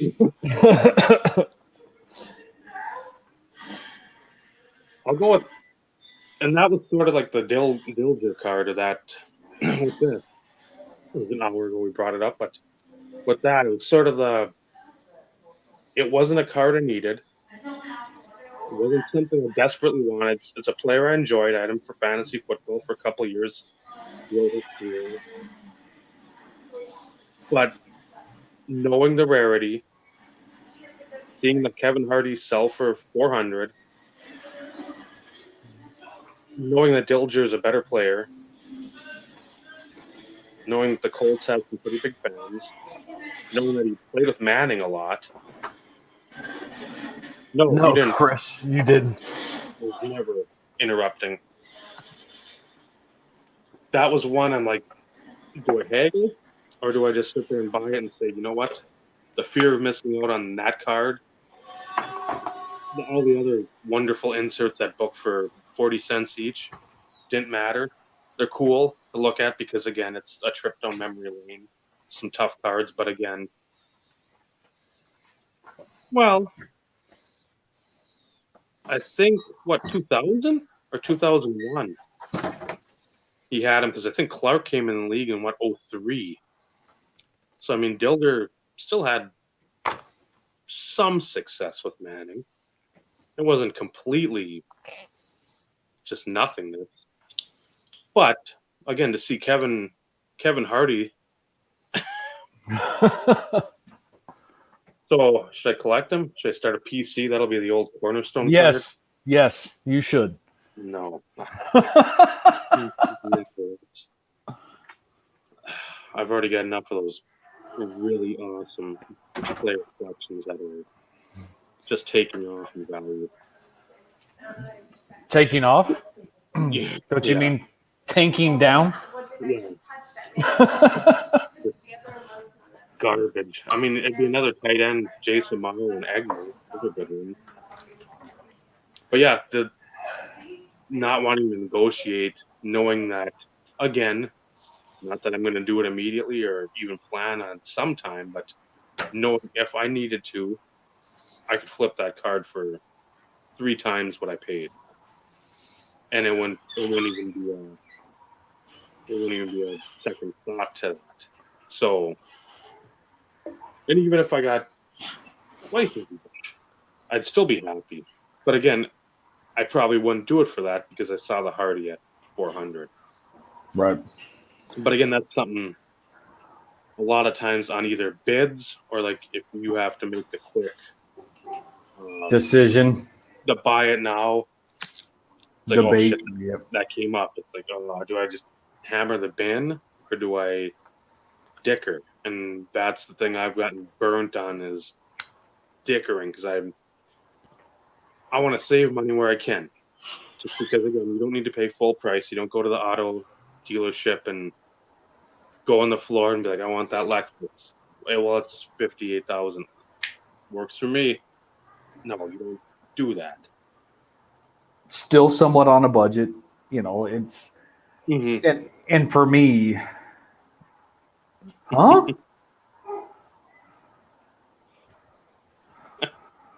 Yes, I'm in my dungeon.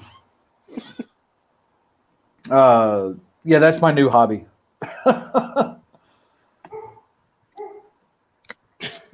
Fear of missing out doesn't affect me so much these days as it did years prior.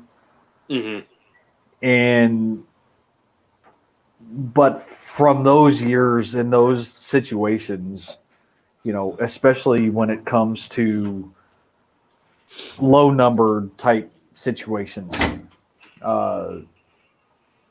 focusing so much on, the autograph aspect and trying to reach that milestone of 200 unique autos.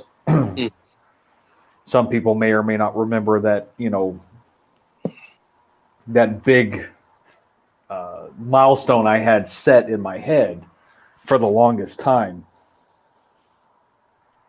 Missing out on some of those one-on-ones and things along those lines that, it's once you saw the new products coming out and you kind of start seeing some of the designs of some of the cards and thinking that, okay, if this is the base design, the one-on-one's got to be, freaking just badass.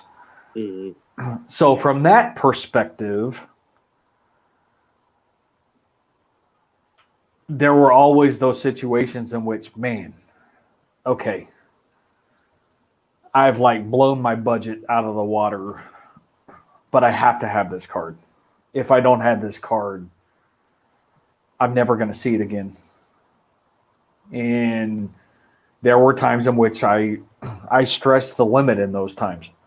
One prime example was the flawless patch auto. Mm-hmm. I bid strong, very strong, knowing that it was the first tier of flawless, and it was the horizontal, not no, it was the vertical. 101 wasn't the best patch really, but it was part of his nameplate. Yeah. But it was one of those in which I went strong, very strong, thinking that there should be no reason why I can't win this card, and I lost it. And the whole fear of missing out to a certain degree really played a lot in that. It's like, man, what the hell? Mm-hmm. That bid should have won it. I thought I had it in the bag, and now fate has it that the person who won it couldn't pay, and it fell to me on a second chance offer anyways. So it was meant to be mine Mm-hmm. in the end. But at the same time, it was like, since you have the other topic to a certain degree, missing out on that card, I'm glad that I didn't sit there and go, well, shit, since I missed out on this one, now I've got to go get something else. At least in that situation, that didn't happen. And where the hell did the card go that I had for that one? Son of a bitch. Oh, it's inside. I was like, wait a minute. Because I had it out here with me originally. But that situation, and rage buying that's left open for interpretation.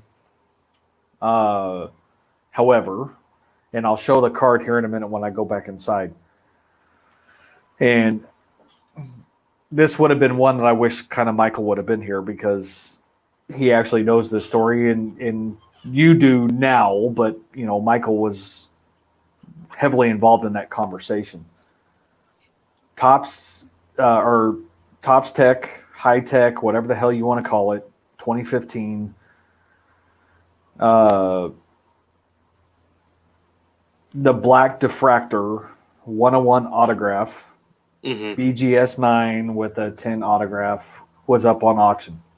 Okay. Yes, it's a 101. I love on card autographs. I always have. And I would venture to say that probably 60% of most of my autographs are on card, which I like better. Not Mm-hmm. faulting stickers, but I love on card autographs. But it was on card, and of course, newer releases, finding on card autographs weren't always the thing. Always, usually, were the stickers and everything else. Yeah. And it was one of the cards that I had on my list of one that I really wanted. Well, there was another card that was listed as a buy now best offer type situation, and it was another 101. Wasn't an auto, but it was another 101. And going back and forth, having conversations with Michael, he's like, dude, I mean, it's a cool card on the diffractor. Oh, and yes, it is. He's like, but honestly, he goes, I think you need to go for the other one. And I was like, well, maybe I'll get lucky. Maybe because I had a set budget in mind. I was like, maybe I can get lucky. Maybe I can get both. Right? Mm-hmm. Two for the price of one type deal, which never usually ends up in my favor. And so I bid on the black diffractor, and I lost. So I immediately, like swivel chaired, I immediately sent an offer on the other card. And I went low. Michael gave me a recommendation of probably what I should offer. I did not listen. I've said it many a times. I'm a cheap bastard. Yeah, I, well, I have a budget. I mean, let's be real. I have a stricter budget these days. And I submitted the offer, and it was declined. It wasn't auto declined, but it was declined. Not even a counter. So I was like, all right, screw it. So I put in the offer that Michael had suggested, and it was accepted. And it's one of those in which it's not a card that normally I would have thought to have, but at the same time, I'm actually happier with the one that I purchased than if I would have won the 101 diffractor. And I will show it here in a minute. So everybody can see which card I'm referring to. And it's a beautiful card.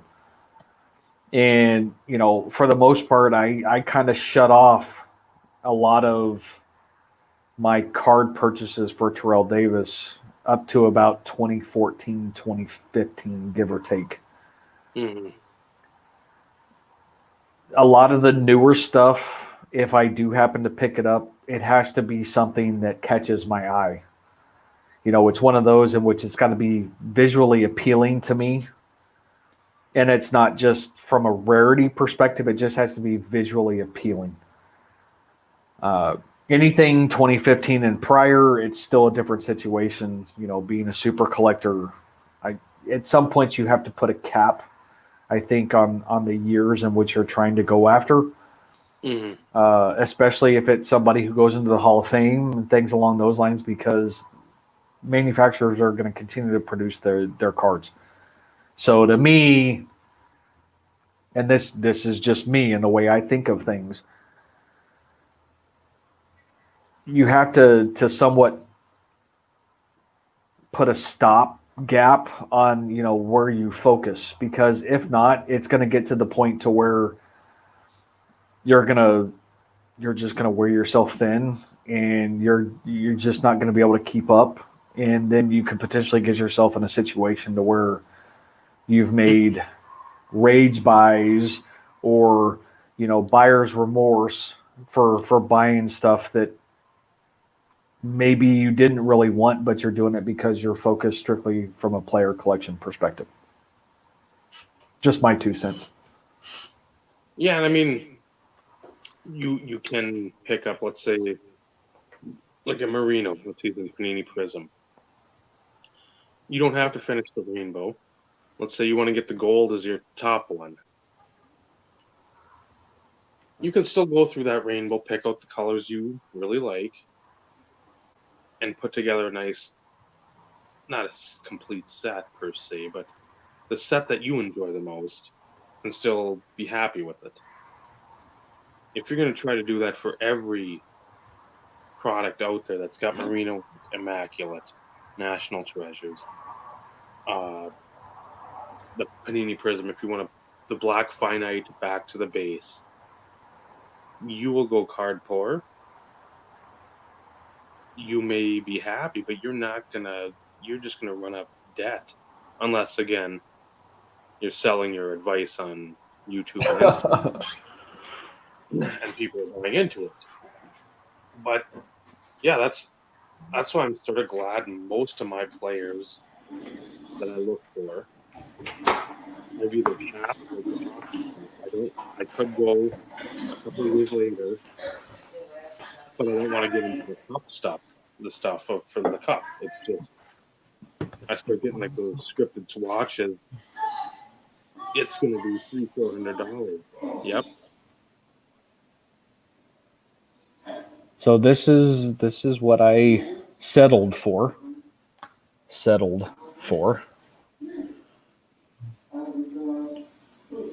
But I couldn't be happier. Yeah, that's because this looks 10 times better. Not that I've seen a black diffractor, but I know that this looks 10 times better mhm. than that black diffractor. And not that you're selling that at any point in time, but again, the trajectory. Don't want to. It's the Panini Prism stuff has been on fire. Yes, Chris, you can. Some nitro, but that Panini stuff has been on fire. So anytime you get that finite, that's we talk about investing in a certain sense. That is a good investment card because again, you're not. There's one of them. There is a finite amount. Yep. That parallel will always be will always be one of the most sought after parallels, just because it is gorgeous of the non traditional superfractors. Yep. And it's the way Panini Prism, again, will it bottom out? More than likely at some point. But again, those cards I don't think will ever take as big of a hit as the silvers, as the base, as all that other stuff. The golds probably will take a hit as well, but it won't be substantial. The other lower tiered parallels will constantly lose their value over time. I can't see that constantly going up. The finite of any player, I think in like 10, 15 years, those are going to be even more sought after than like the ultra or the showcase masterpiece cards in the late 90s, early 2000s, just because, yes, those ones are beautiful. I'd rather have them because they're players I collect. That's going to be my preference. But when you see that finite next to masterpiece, design or eye appeal wise, it's not even close. That Right. finite is always going to come out on top. Well, and I have the insert parallel. They have an insert for that same year. Mm-hmm. And I can't think of what it's called off the top of my head, but I have that finite as well. So I have them both. I remember that from one of those videos we Yeah. were all doing together that one time. Yep. We plug in over here down to 5%. I don't Yeah. know what. One of the few newer products that I've actually purchased. You know, it's like I said, it's got to be eye appealing. It's got to catch my eye. There's got to be something special about it that really drives me to have any interest. Yeah, because otherwise, I mean, there's McCown stuff. Yeah, that's true too, Chris. That will never lose value. No,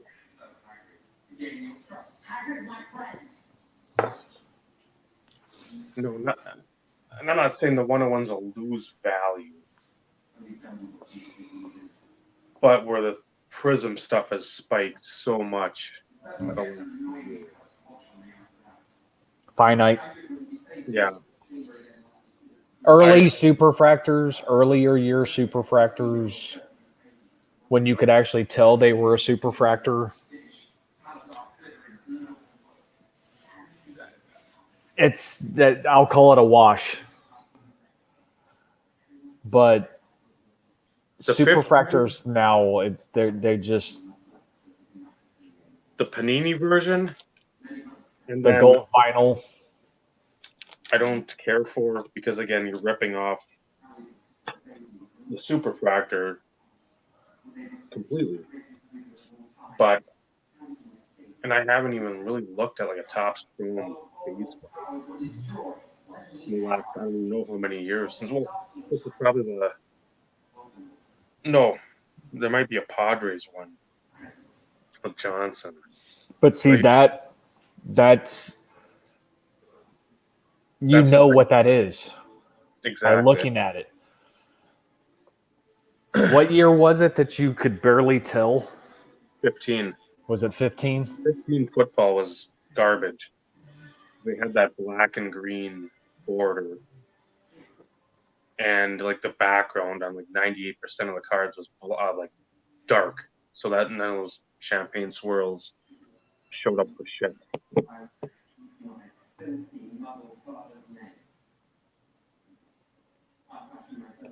I'm not saying I don't like them, Joey, at all. I think they're beautiful. I mean, I really do. But there's something there's something special about the finites that stick out more to me. Take care, Chris, man. Good seeing you in here. Have a good one, Chris. Text me your address, please. Come back anytime. But I mean, there's just I don't know. And I own two superfractors. I do. And I love them both. But I've always been a Topps Chrome guy, a Topps Chrome guy. So it's hard for me to say that. But since Topps Chrome is no longer a thing, which is very disappointing for me, to me, finites, I paid more for my finites than I did my superfractors. Just saying. And I got lucky with, I think Johnson's only got 2012 Prism Auto. And I was able to get that. I was able to get that thing for like $25. The finite Prism? auto. Yeah. So that was another rare steal for me. Whereas that one, that super cost me, I think 150-ish, where I did not want to pay that. But again, that was the FOMO right there, where I was like, no, I'm not letting somebody else win a Josh Johnson card. It's not going to be acceptable.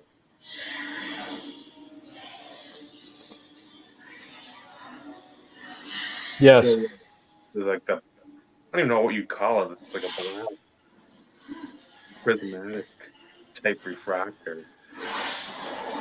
I mean, it's not like the prism of like Topps Chrome, but it's got some of the dancing foil, and it's not like an atomic. Yeah, I It's tough to describe without just seeing it. I mean, it's not like any other refractor.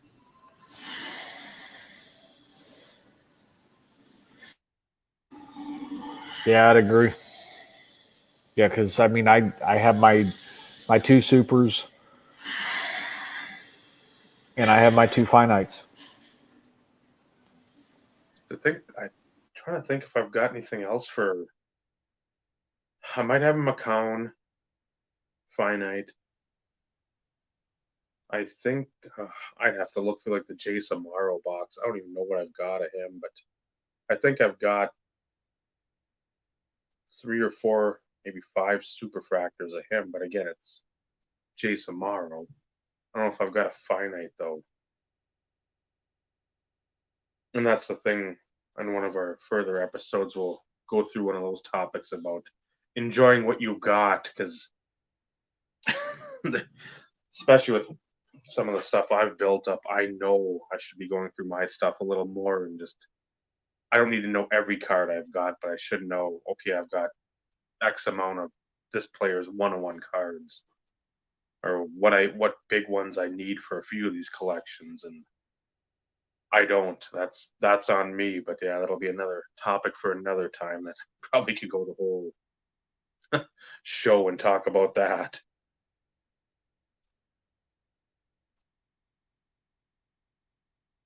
No, Joey, that is something we don't even know about. We are just don't even have a clue. But yeah, that I'm trying to think when I lose something. There's been a couple times when I've bought stuff I won't say I don't need because in my mind I need it. That's terrible to be a collector and think you need it.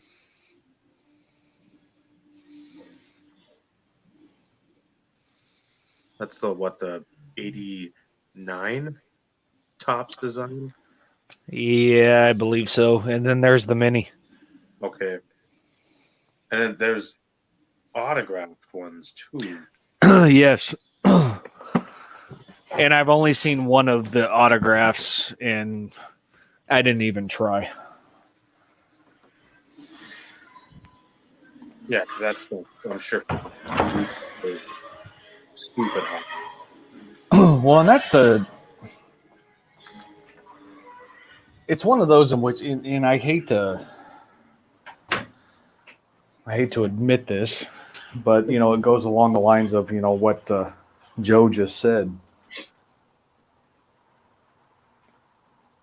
As a super collector, you would think for the most part, I would know what I have and what I need. But when you're talking about so many, over 5,000, I think, different cards, that's a lot to keep up with. Mm-hmm. I mean, there's quite a few of them that I know just by looking at them. But when I start looking back, like 95, I pretty much know every card that I'm missing from 95.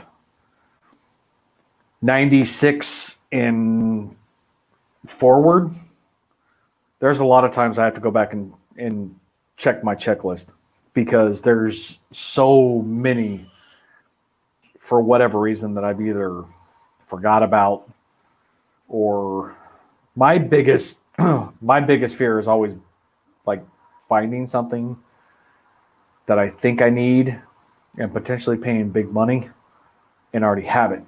Mm-hmm. Which, chances are smaller, at least for in my situation, because I know a lot of those big ones that I'm still needing from those years. But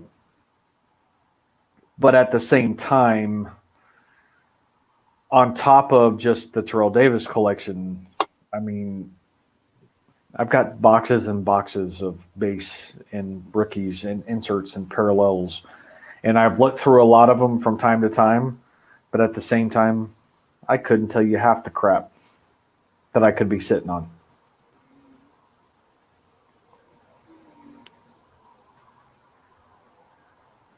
And that's yeah, got to be hard too. with me, that's why it's been nice with the hockey guys. I've just needed one copy. I mean, unless I find something that's like stupid cheap, Which you said yourself.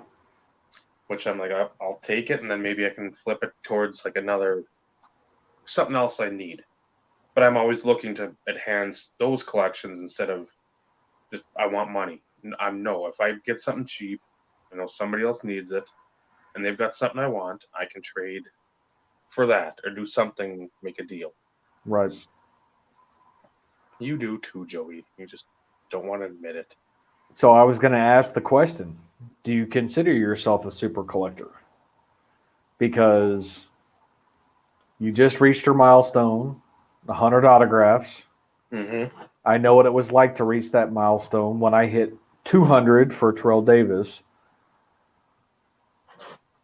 But my collection, at least from a Terrell Davis perspective, has spanned to, not just the autograph, it's base, insert, parallel, and everything else.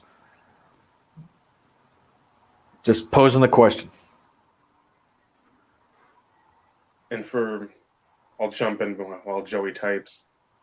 But from Josh Johnson, I literally, if it's something like lower, numbered lower than 100, I'm buying it. I don't care if I've got 40 copies.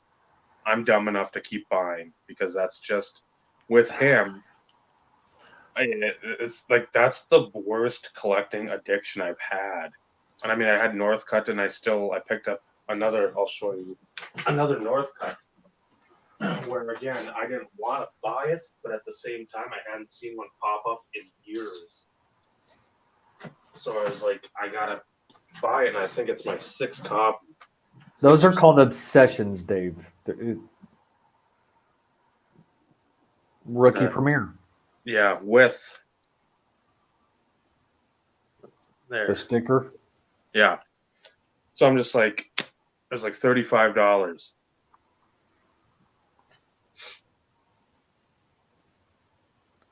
Okay, so I'm going to pose the question, and you may or may not have the answer, and I'm not looking for like a defined number by any stretch of the imagination. How many different star cards are out there, roughly? And I know you'll have to type and everything else, but just to kind of give you an idea, and mind you, I know star is, way back when, so his base cards are limited to the number of, manufacturers during that time span, all the way up to, a lot of the newer products, and then starting to see inserts and parallels and stuff along those lines. But knowing that you have 100 different autos right now, my guess would be he probably has close to 250, maybe 300. And I'm just spitballing numbers here. But from a total card count perspective, he's probably maybe at 2,000, maybe.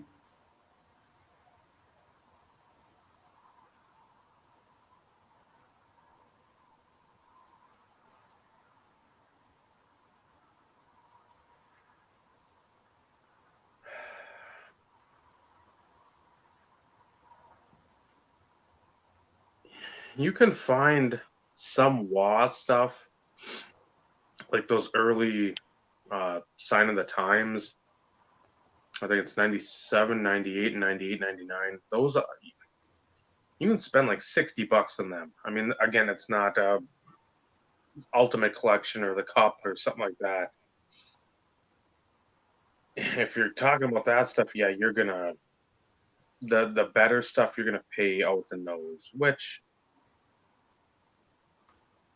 again, I don't know. Lemieux, I'd like to get the Leaf or the Elite, one of those two from like the mid '90s. I think that Elite series, he has that. That's where I'd probably put my money towards for Lemieux stuff, because again, anything like the Be a Player stuff, especially the Ultimate with it slabbed, and that stuff's super limited to begin with. Yeah, you're gonna be paying boku bucks for that. Gretzky, his low end stuff is still probably 150-ish. Brodeur, he's cheaper. I mean, there's people that are out there cheap, but yeah, Lemieux, Gretzky, Waugh, and I guess Hasek too. I haven't looked him up at all, so don't quote me on that. But Hasek would be another one that I'd imagine is a very pricey endeavor.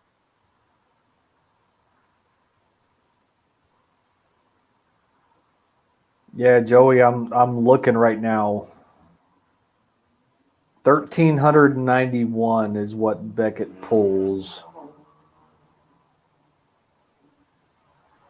Yeah, when you said 2,000, I was thinking 1,500 was. So I'm trying to think of like all the regular sets or like the base sets, and I'm like, they haven't put Star into that stuff. Like I said, I was spitballing. Yeah. Anyways. And it shows I'm gonna make sure to criticize you though. I gotta do that. autos 385. And see, and this is one thing I hate about the way that they have the attributes listed on Beckett's website. So auto, it shows 385. Auto stickers 262. Auto on card is 93, and then auto cut is 44. You add those three together, you get way over 385. But I'm also guessing that that'll include like your dual autos, your triple autos, and anything along those lines, though, too.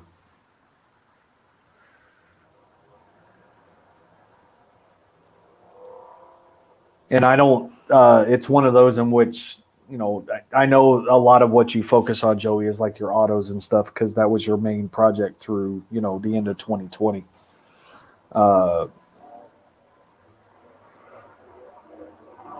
But I mean, do you have a lot of base? Do you have a lot of inserts? Do you have a lot of parallels for a lot of the newer stuff? Or are you were you focusing strictly on the auto plateau that you were trying to accomplish at the end of the year and then going to start trying to reshift that focus? And if that's the case, then you are on super collector status. Just going to throw that out there.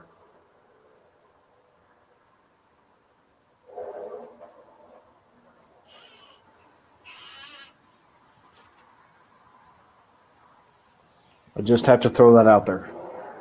But then again, we've had this conversation before. Super collector status is subjective. It's always going to be subjective. But, at the same time, even if you strictly focused on autos of one player, then you could still consider yourself a super collector. So just throwing that out there, which is not a bad thing either. It's got to be worth what you're paying for. Yeah, Star doesn't have every set he's coming out with. It doesn't help that he's passed, and again, his window for signing stuff and getting even the player worn, Favre, Ring of Honor, we're going to go out there and stand there and toss our jersey into a bucket, and Panini will put it in Flawless as a player worn thing. You don't have it anymore. You don't have those options. Yep. So, I mean, like, Joe Namath will still be there because there'll be probably free drinks somewhere, female reporter. So he'll have tons of player worn stuff or player used or event used or whatever the verbiage is on the back. But yeah, that's something you don't see because again, Star's health was bad for the last number of years. You didn't have autos. Joey will speak to this whenever his last actual autos were. I don't know if it was that Upper Deck collegiate set. I don't even know what year that was, 13, 12, 13, or he had a couple things past that he actually signed, or the last actual signing for a company was. But I can't imagine it was in the last, from when he passed, the 2 to 3 years before. I think he was in pretty rough health for a number of years there leading up to his passing.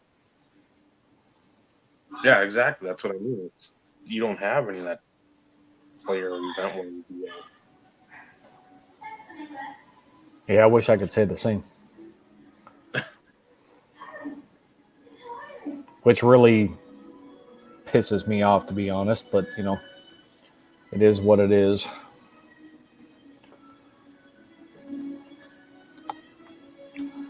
I have to contend with that quite frequently. And that's why I'm glad all the guys for the hockey have stopped at 03, 04, and previous to that. So there's a finite, relatively speaking, for the game use stuff, and even that stuff really isn't the focus. Like, you get something cheap or something's pretty cool, I'll pick it up. And then all my other players that I've collected over the years have amounted to jack squat. So I don't have to worry about them being in something down the road or, the Marlins Ring of Honors inducted Josh Johnson. The Marlins won't even have a stadium to induct anybody on. It'll be a parking lot. So again, I've got nothing to worry about there. But yeah, I like Bledsoe. I looked at one of his cards of a 2020 Donruss. It was like, and I don't know why. If this couldn't have been the most touchdown passes he had ever thrown, it was like 28, and that was like the parallel number. It was like to 28. I'll throw a bid on it. I really don't want it, but again, it's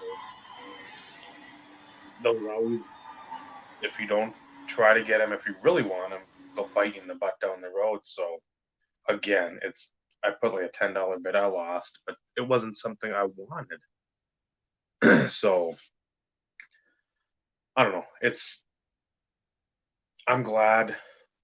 Like I said, none of my players are going to be in any of this stuff down the road where you have to worry about player worn or event used or autograph signing at the local diner sat on, or I don't have to worry about any of that, which is nice.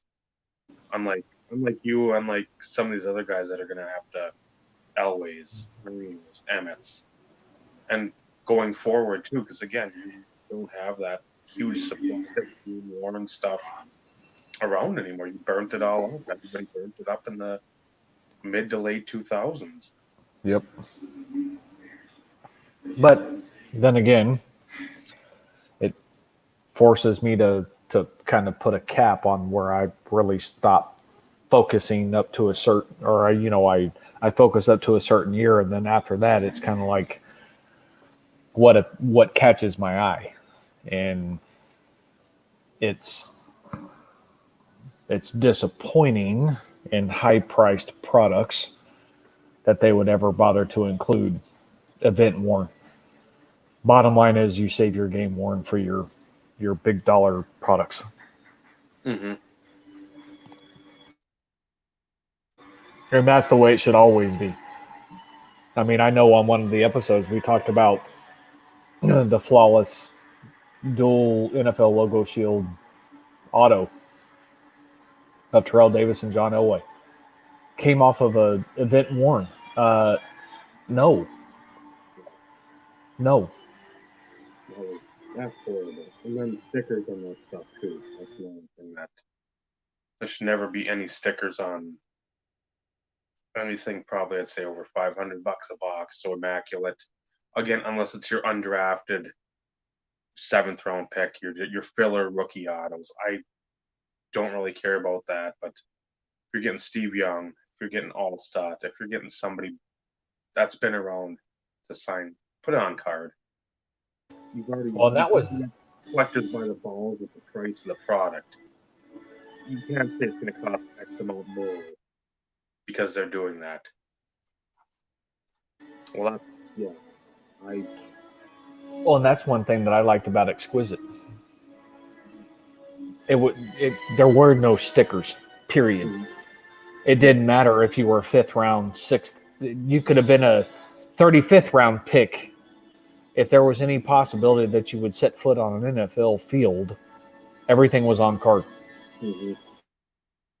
And that's what I liked about that too. I mean, you had Mike Haas, who I liked at Oregon State. Didn't do much in the NFL at all because I think he played at New Orleans and Chicago for a brief period of time. But on card for that stuff, or press pass. I loved press pass where a lot of people didn't. But I like seeing the guys in their collegiate uniforms. I liked it on card. Take care, Joe. Good having you here, man. Good, Joe.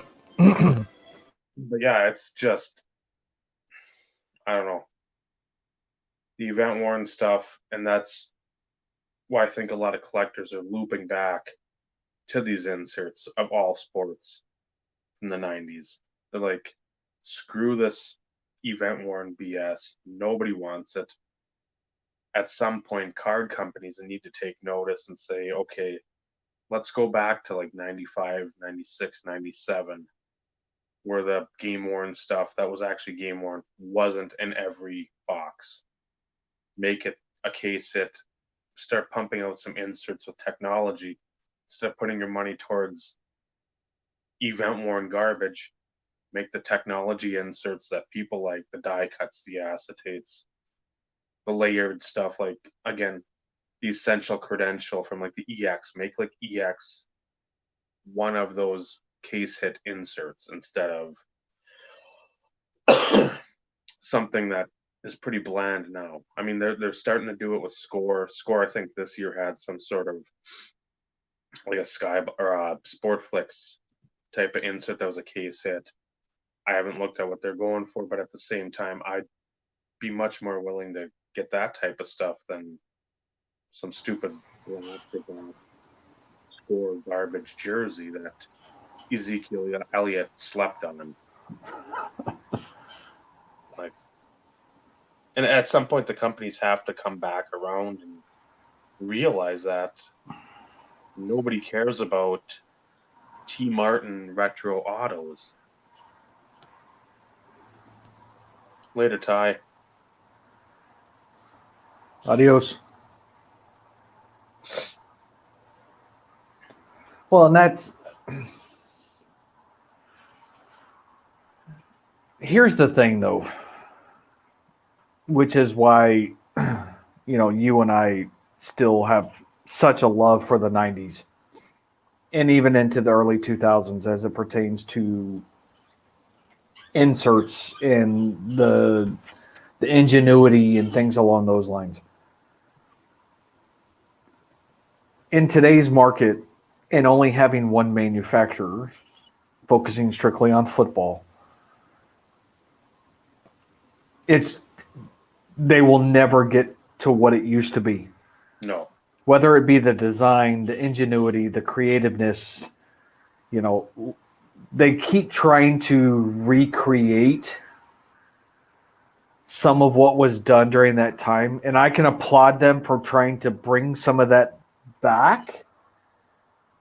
But when you only have one manufacturer, unless you get to the point of starting over, I guess, everything's going to be somewhat of a repeat or a redo or a recreation or something that is built on something that was before. Mm-hmm. A lot of it's not going to be new. Mm-hmm. In the 90s, with all that competition, there was always something new and innovative. And that's what kept everything fresh. Not saying that Panini has done a horrible job. They're under a lot of pressure being the only manufacturer to produce X number of products throughout the year because of their agreement and everything else. But at the same time, they don't have the opportunity to try and say, okay, we know we have X number of sets that we have to produce each year. What sets can we, take extra time on to try and be a little bit more creative with the inserts? A lot of it's, I don't want to call it bland. Maybe bland is a better word than boring. But, as I've always said, I do Terrell Davis searches multiple times a day. I always have. Mm-hmm. And a lot of it in 2020, it's just like, meh. It doesn't do it for me. And that's not a jab at them. It's just the fact that it's like these are repeats from years prior. Mm-hmm. Legends of the Fall, insert set for Donruss, they're doing it again. It's pretty much a recreation of what it was last year with the same level of parallels. When you start getting stagnant, Legacy was the only one that, had some creativity. Mm-hmm. Even when it came to like their parallel variations and stuff, there was a little bit more, I don't want to call it creativity, but there was a little bit more of some distinction between the varying insert parallels. But when you have something, now since we only have Panini, before it was always Topps. Topps was always the flagship product, and I'm using quotes. What's the flagship product for football these days? Is it Prism? Is it Donruss? Like base Donruss? Yeah. And to a certain degree, that it kind of detracts what as collectors, and me personally, being a set collector for a lot of years. Topps was always the thing I used to collect too, on top of Topps Chrome. So I always put Topps and Topps Chrome as like the must-have Mm-hmm. set from every year, whether I purchased it, whether I built it, whatever it was. But now, from a football perspective, you have one manufacturer. So what's the key rookie? Is it Prism? I gotta imagine so. That seems to be the one that, because again, optic, but that isn't even, again, Prism seems to be the Topps Chrome, even though it's not Topps Chrome. I don't know how you'd flip optic into there if that's just sort of like Topps Finest. See, Donruss. Optic to me still seems very much Topps Chromish. It's Well, just on thicker cardstock. yeah, and then Donruss would probably be Topps, but Topps, again, their rookies were, I don't know, it's just, they're more about parallels, and every parallel has to have the same numbering or relative same numbering. And then sometimes they'll go a different year will be the gold won't be a 10, it'll be like 25. Well, I'm a I loved Pacific. I loved it. They were always one step ahead of the curve, in my opinion. And they never went to the extreme, Mm-hmm. but they always kept you guessing on what was next. Yes, they had serial number parallels with premiere date and stuff like that, but the die cuts, the just, and I'll call it wonky, crazy, funky type things in their head. It just, they were ahead of their time, and I would love to see Pacific back in this hobby. I would love it. Yeah, they had, when they started getting away from like the inserts and when they got more geared towards like the game used stuff. So remember private stock for baseball, I think was one of the first sets I remember with one game used per pack.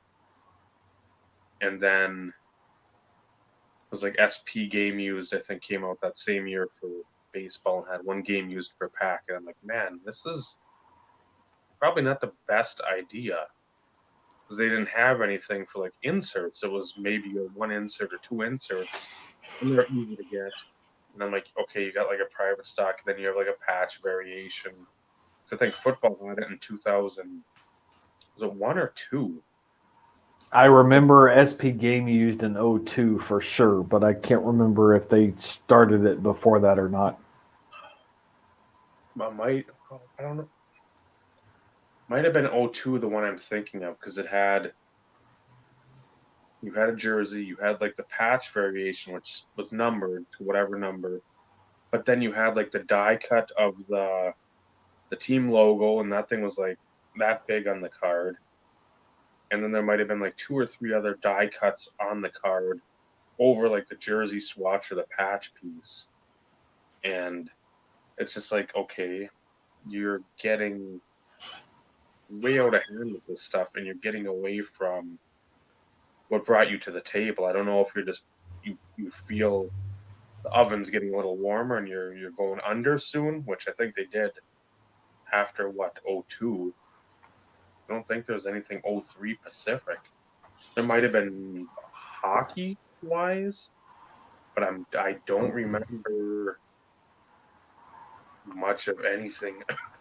02 is the only one that kind of comes to mind right now from a Pacific standpoint. And I remember that, but it's just like, I don't know, it was like the sticker dump of that Tops, whatever Tops product that was. They had the one auto per pack in like 2015. Oh yeah, a couple years later, but yeah, it was not baseball, but football. Never really had anything for basketball, I don't believe. Maybe was it Grant Hill or Rasheed Wallace rookie year? They had maybe some like collegiate type cards. So I remember a gold crown die cut, like either Stackhouse or Rasheed. But again, and that's I miss them. I miss Pacific just because they just in the 90s they were just on point. Oh yeah. Everything they did was awesome. And it was like, wow, this card company seems like they really care, or they're really trying to get your attention with the end zone, the net cards, or some like cell cards where you have to have you've got the cell, then you have the other card on top with the image and the Kramer's Choice, which are, again, those are some of my favorite inserts of all time.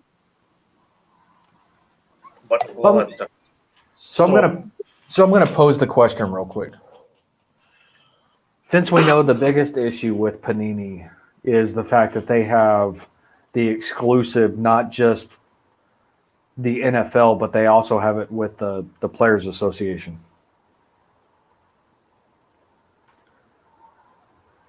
If Tops or Upper Deck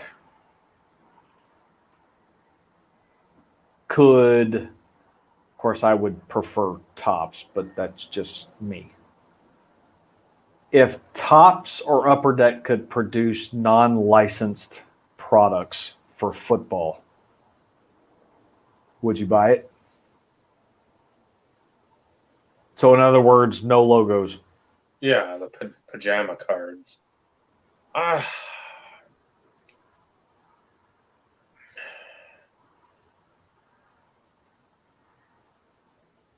have to see some, again, what they would produce.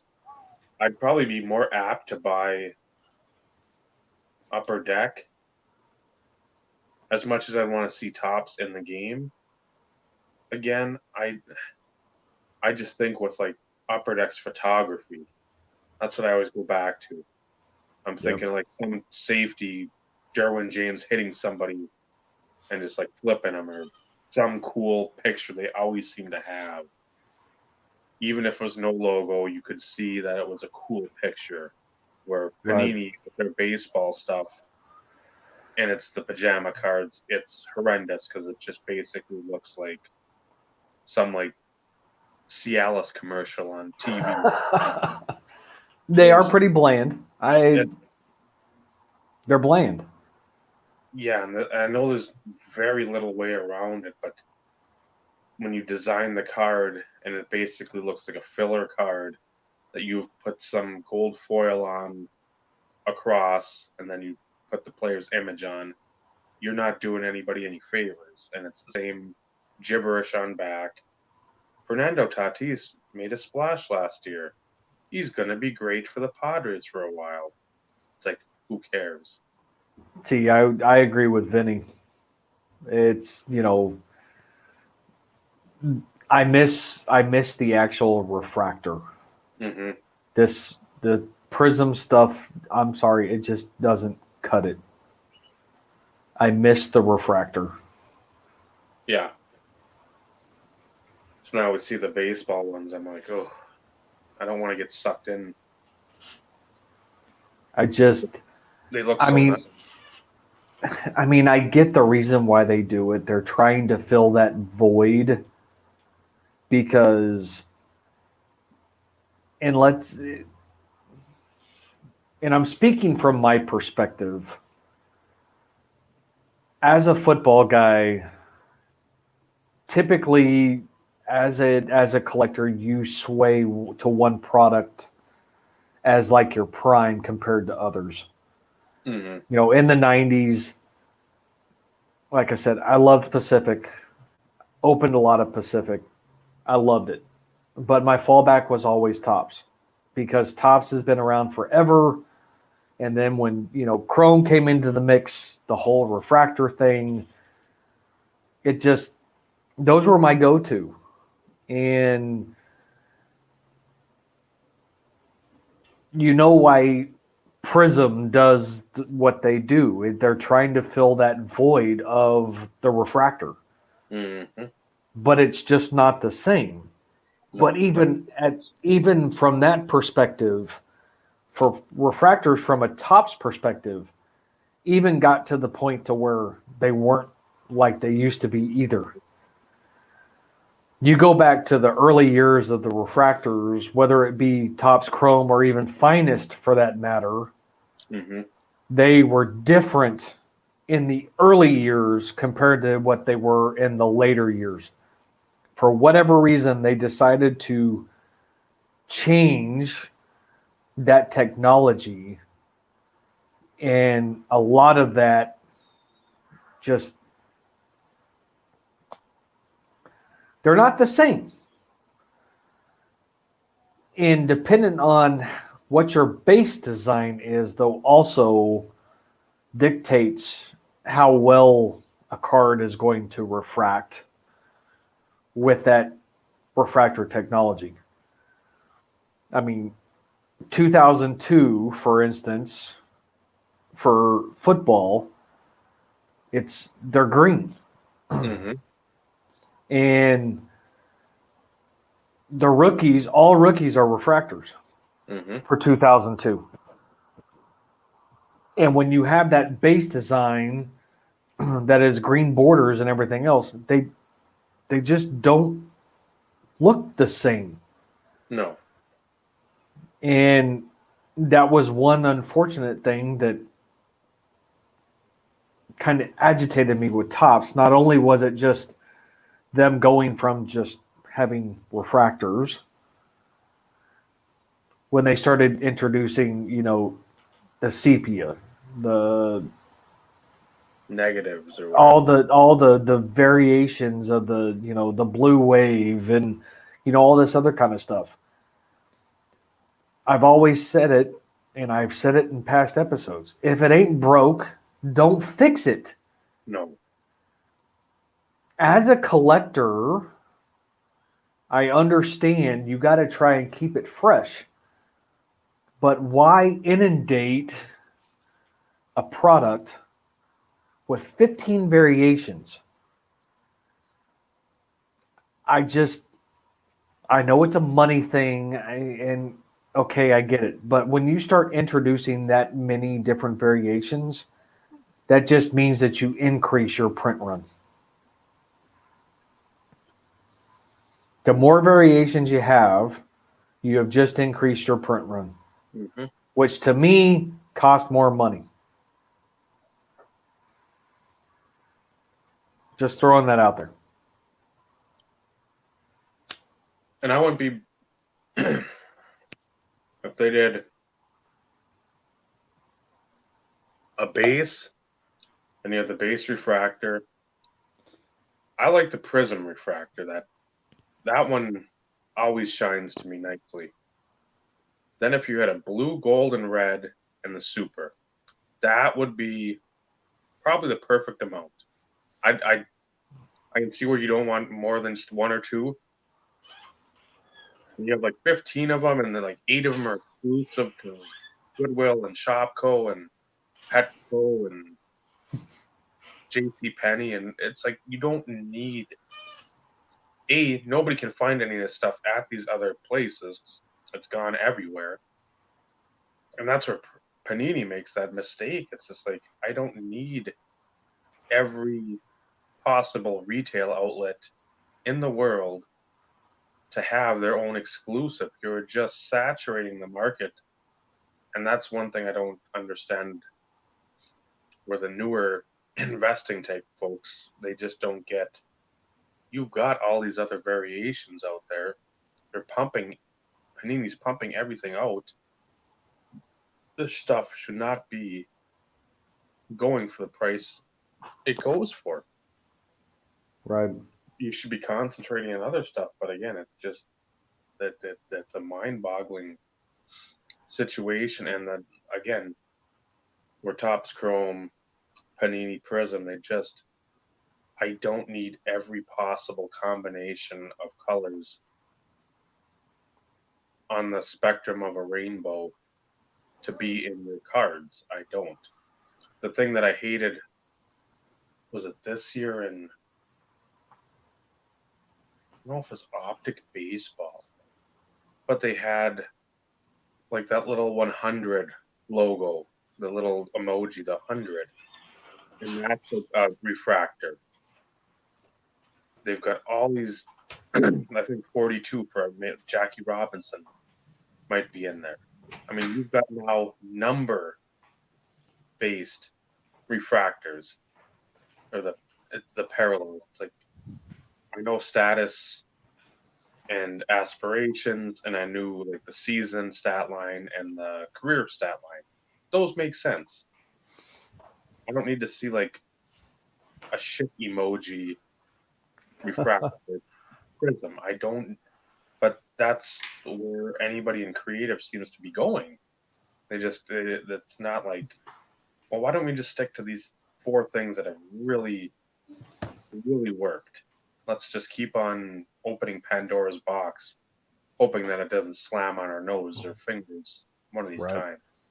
The pulsars were pretty. I'll give you that. I will give you that. 2 cards that I'm missing.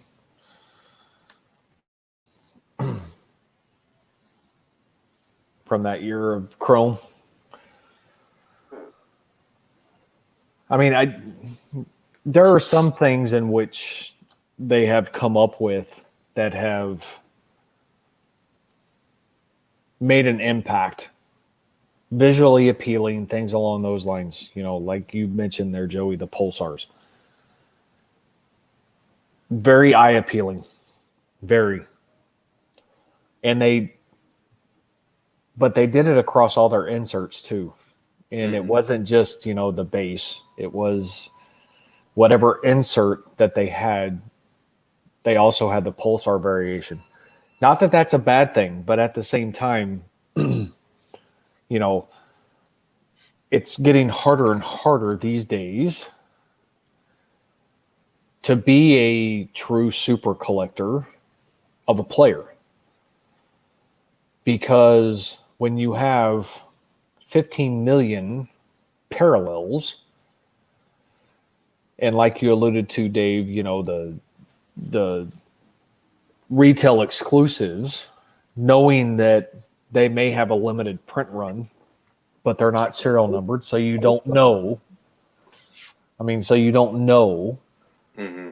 It makes things that much more difficult to be a true player collector.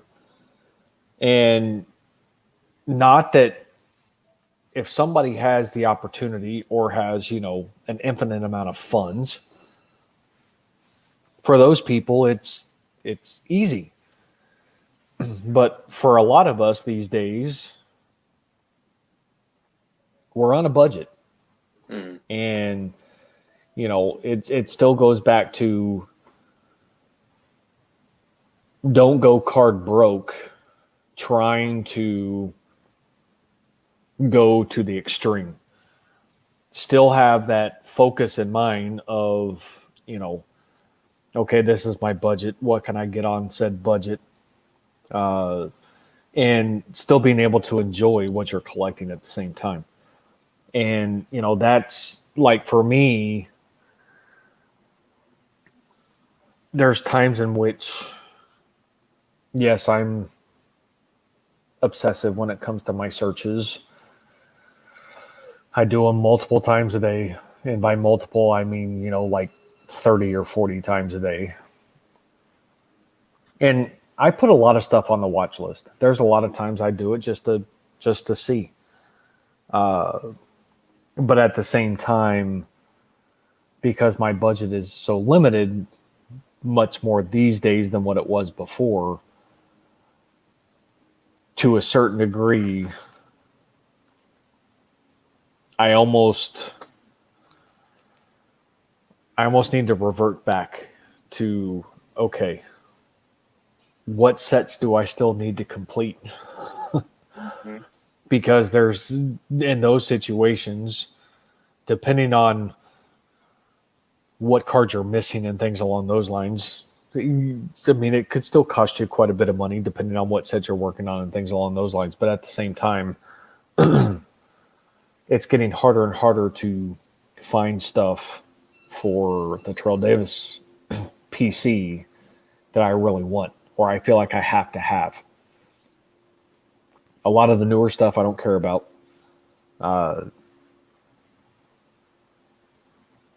The one card that's out there that's still driving me nuts that I still can't pull the trigger on. You know which one I'm talking about, Dave.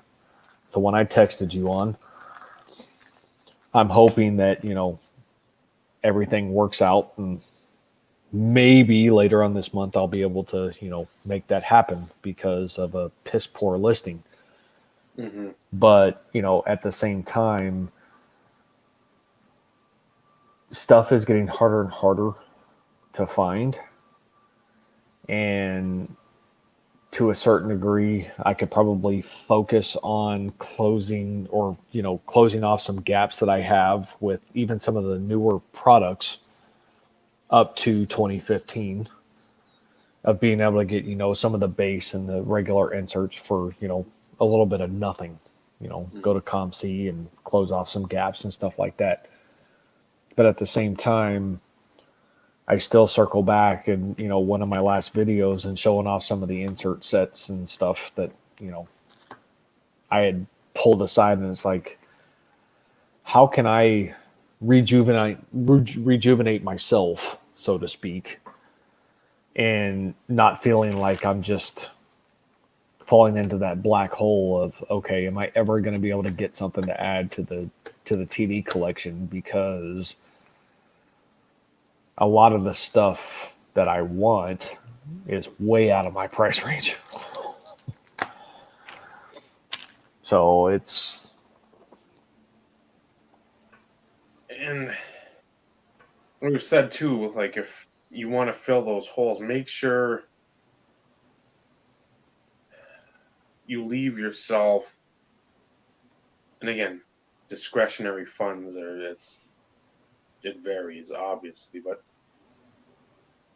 because you don't know when something big may pop up. That's the only bad part about being a collector. It's like there isn't like, okay,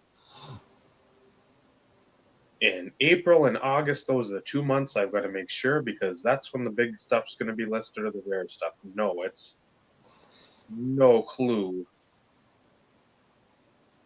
when any of that stuff. So you could put like a ComC order, spend like let's say 80, $100 on finishing off rainbows or up to the 101 or whatever it would be, and then boom, there's like the PMG green in auction, yep. and you're just like, well, I doubt I'll be able to get it because it'll probably go for a new car, but I'd like to make some sort of serious run at it. Yep. And that's the thing. It's such a tricky, delicate balance where you're like, I want to get stuff in, but at the same time, as soon as I get this, and it's not killing crap, but again, it's at the same time, it's the lower end, lower tier stuff. It's the filler, but that's the stuff as a super collector, as a collector, we all should be after as well. But that's the time when boom, there's a essential credentials 98 on there, and you're like, huh, Yep. that's how that shit works out, right? Well, and that's happened many a times, Mm-hmm. many a times. And that's where I've said, I've kind of overstretched certain situations that I shouldn't have. Uh, it's the nature of being a collector, and especially player specific. It's one thing to expand your collection, but when you were like me, who's narrow focused, you who are broad focused because you have multiple guys that you collect, you have more opportunities to potentially come across those situations more so than me. Mm-hmm. And to a certain degree, I'm not complaining by any stretch of the imagination, because by all means, I, even as a player collector, and going back a few years, it was like he was in every new product that came out, and it's like, oh my god, I got to get all this stuff. Mm-hmm. But with me being so narrow focused, and a lot of the newer stuff having really no interest in, to a certain degree, I can focus more on the opportunity to fill some of the gaps and stuff along those lines. But like you said, there's always that situation in which you spend up to your budget, and then all of a sudden here comes something that it's like, oh shit, it's been a long time since long time since I've seen this, and it's like crap. And going, since you know what card I'm talking about, and I'm not going to spill the beans on here because I don't want to do that, because I'm hoping it does come to fruition. But it's from that perspective, knowing that I didn't do anything the month before, really, there is that good possibility that I can still make something happen this month, because I've only ever seen two, and it's one of which somehow, shape, form, or fashion, I got to find a way to make it happen, because it's always possible that somebody else may snag it up. So,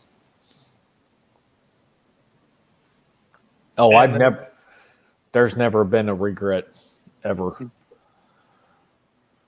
Ever. I was Which doing it. I bring up that FOMO again, because there's been times, and again, it's not, and I'm not saying this is like a Juan Soto PSA 10 or Giannis 5th-year Panini Prism 10. I'm saying on like a case hit insert from the 90s, which are most of the time tougher to find, of star players, or if it's like hockey, it's the one I'm going to show is one I lost for, I think, 175, because again, I was still new. Again, I know now that these are incredibly tough to find, but the next time it showed up, it was like 160, buy it now, best offer, and I hit the bin because I didn't want to miss the card, because I'm like, I saw one, I lost it. There's another one that somehow popped up. If I don't get it now, I do not want to be two strikes. Right. Then that card becomes one that you're just like, oh, I'll pay whatever. So it's again acetate, I think 1 in 350 of WA to clear the ice. Which again, when I saw Jim Carrey, not the actor, the former goalie for the Capitals and then the Bruins a little later on, I think at auction he had went for a little over $60. I was like, okay, there's no way that Wah is 2.5 times more than him. It should be like 4 or 5 times. Right. So I'm like, okay, that was one. And I don't think I've seen that one come up since. Another one would be and I don't have it, I have it over there, but the precious metals. When I talked to, I think, you and Michael, should I pull the trigger on that one? Because again, you don't see them. And then, of course, guess what happened? 4 of them or 5 of them pop up. Which, at the same time, I didn't have a problem with what I paid for mine. And then the other 2 going for less than what I paid for, just because I was happy I got the card. And that's, in the end, what it should matter. That's the thing that should matter most. Because otherwise, if you're always, oh, well, I spent too much, or I could have got a better deal. Well, most of the time, that is the truth. That's going to happen. But if you're happy with your card the time you get it, that's what matters. And I mean, if you've got the disposable or discretionary income to make it happen, Yep. do it. Because again,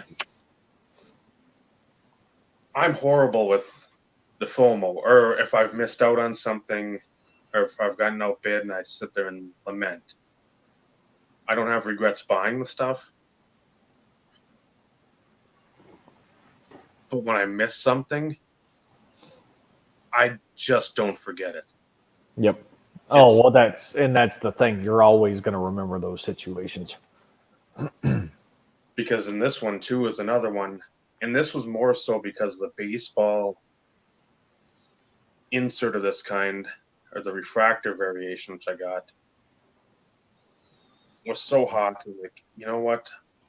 I told the guy, I said I'd pay American whatever I wanted for, because it was from Canada. So it was like $85 Canadian. I said I'd pay you $85 American just to get this if you take a money order. Because again, at the time, I couldn't send anything PayPal wise up there. So I was like, yeah, sure. Then I sent one up. It wasn't an international one. I remember that. Sent it back. Or no, I sent money up there. I sent like $85 cash and a birthday card up to Canada. Yep. So he sent this back and the money order, which I was able to go to credit union, and they plopped it right.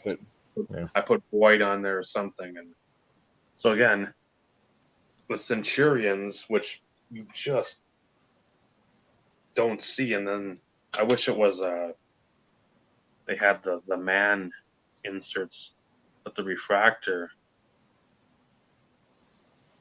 which on the back it's Yep. I have one of those. So again, those are super nice, but at the same time, I'm like, I'm not letting that go.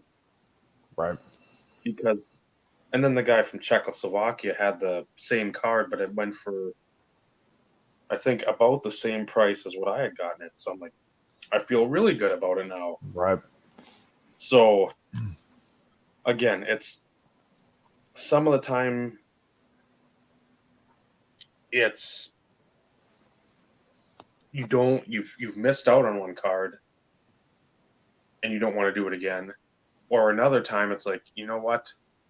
I don't care if I see another card 2 days later. This card ends right now. I'm going to pay probably above and beyond what I should, but at the same time, I'm going to be incredibly happy in getting it. And Right. that's some of the. Oh yeah, come on, Ty. And then you have crap like this.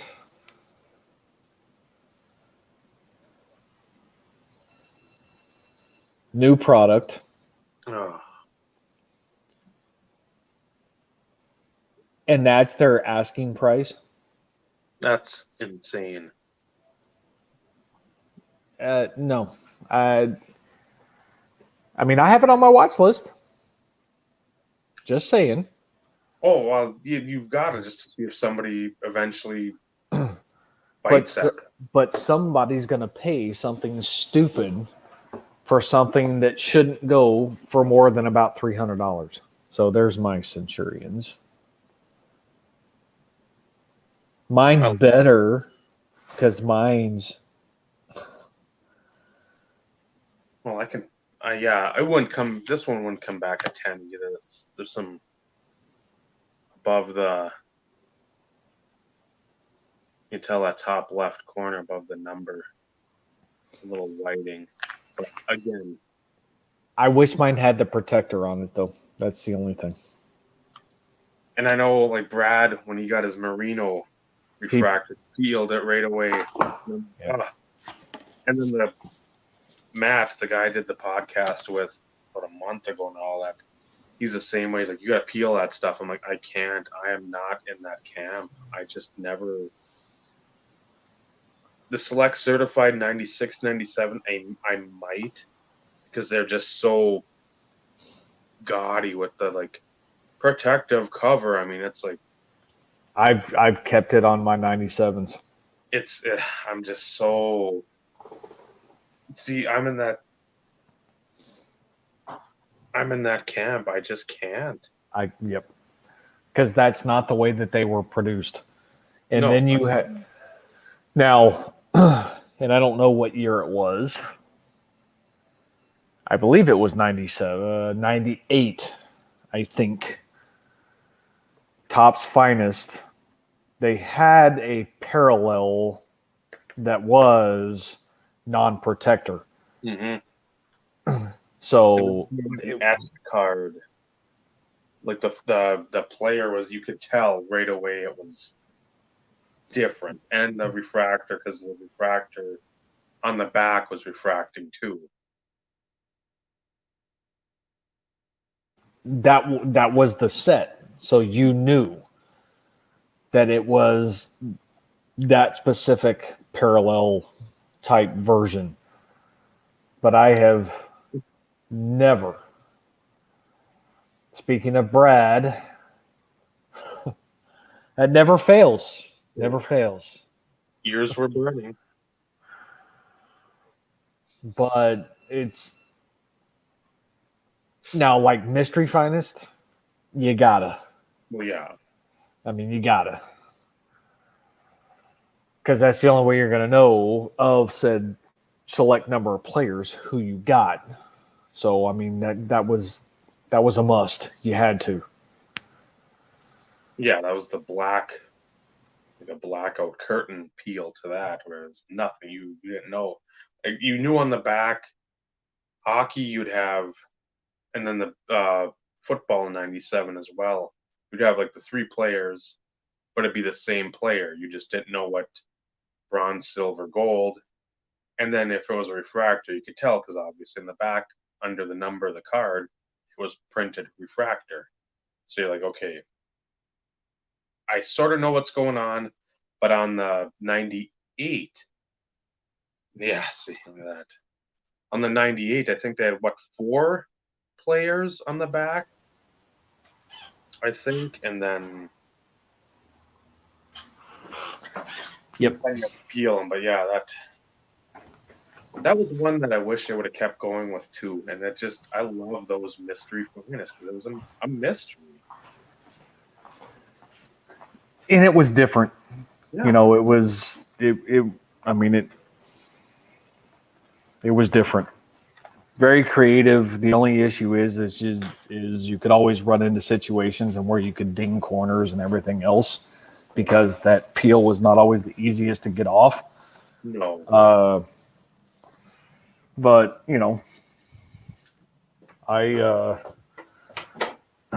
mean, I know I bought a few boxes in 97 and a few in 98, but you know, the only time I peeled was on Mystery Finest.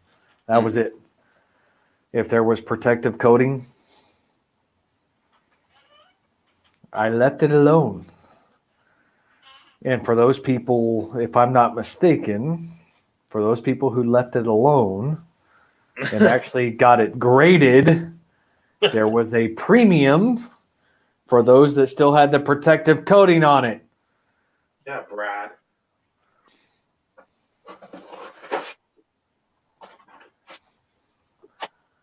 Yeah, there's the Vinny's point. Shuffle over here. I know it's got that. Just saying, Brad. Yeah, you And I get it's a personal preference. Blah, blah, blah.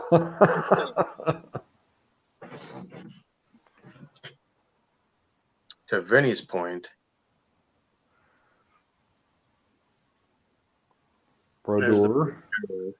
And on the back, and again, that the only bad part about these, the front can look so nice, and that again, it's a little off center, but the backs are just brutally. Good night, Joey. Later, Joey. Top to bottom is just so off center, but again, you got Potvin, Brodeur, Hasek, and Blah. So again, I like those. I like the. We didn't know who you were gonna pick, obviously, or who you were gonna get, because. But if you got one where it's like, oh boy, Tyrone Wheatley, Bam Morris, Napoleon Kaufman, I don't even know who else. Trying to think who the Ravens running back was at that point in time, because it was before Priest Holmes, Eric Rett. It was like something like that. It's like, oh boy, what a joy. Who am I gonna get? The garbage gets this one. It's like, man, there's that. And that, I can't imagine that cost tons of money to try to recreate that. I mean, just imagine kids now. I mean, guess what? You can learn how to do this without being damaging a card. If you're too rough, it's on you. Yep. Oh, that was. I always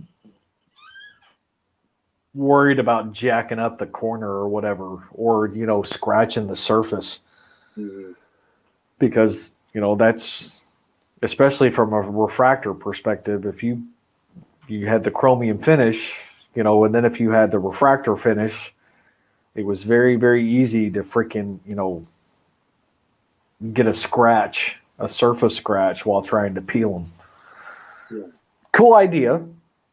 Maybe not completely well thought out, because they maybe should have put like a pull tab or something that, but at the same time, like you said, to be able to somewhat recreate something like that, you wouldn't think it would be that difficult, because it's the mystery. A little piece of film that can't cost hardly anything. And imagine if you put some kind of, you put the best players in baseball on one, or the best players in football. You have quarterbacks. You get a mystery finest. And you can even do, I'd say, you don't have to do every parallel, which they do. But if you did a refractor, you did a base, a refractor, a gold, and a super. Done. You don't need anything else. Yeah, but if you did a super, it would give it away unless they put the serial number on the front. Well, they can do that. Because, I mean, there's no rhyme or reason to any of that stuff anymore anyway. Well, and that's true. And that's true. Back, sometimes it's front and center. So, yeah, you do that, and you have you pull your card and you look, it's like Deshaun Watson, Tom Brady, Patrick Mahomes, Lamar Jackson. You're like, this is a good card, and it says refractor, just refractor in the back. That's all. Yep. Then you turn it over or peel it off, and it's the gold. It's whatever, 12 of 50. Again, that would be a huge card. Oh, yeah. Like Tom Brady, you see that and you're like, oh, wow. And again, that black film can't cost anything more than they're putting out now. And you probably get more selling it with the film on it because of the mystery than what you would if you actually pulled or had You peeled it off. A, B, C, or D. I tried to tell Brad to win a insert the other day, and he didn't want to. Is that the one that you texted me? Yep. So those baby soft hands don't want to hold that cut out. Like I said, Brad, I know you said you had your limit, but those cards are ridiculously nice in hand.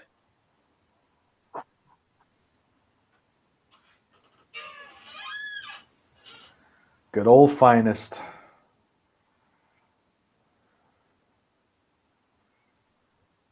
Depends where you're at in Minnesota, Vinny. I'm in the middle of.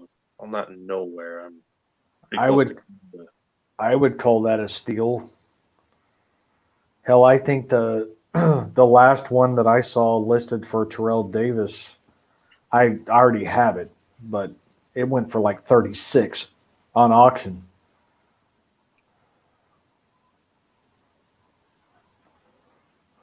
And you're right, Brad. That's where it did end. I mean, if you have a budget, Brad, because Dave texted me, he's like, I told Brad he needed to go heavy on this card. I was like, absolutely. But you know, it's one of those in which if you have a set budget, you know, it's tough in those situations. Yeah, and again, the scan of it did it justice. It did it where you could see it was. I'm probably 4.5 from Faribault, 5. I'm up in Ely, and that's pretty much next to Canada. It's about 2 hours north of Duluth. But that card, I'm not gonna say you're gonna regret it because you've got your, that dude's been just unloading. And I mean, if we had endless funds forever, that would be.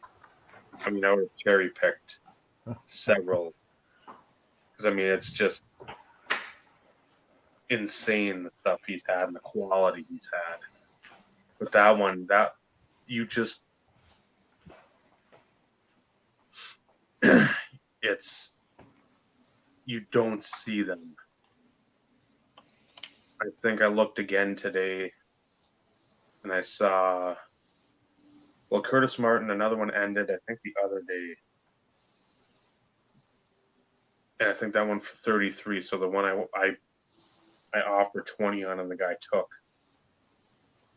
I'm happy with that. I didn't need another one. I would have liked it, but again, if I would have got it for 25, that would have been great, but it didn't go there. But those, and then there's the, I always screw the name up, like the race for the cup or something for hockey. It's like the same sort of situation. Gold foil on the side, a circular acetate with the player in it, numbered 100.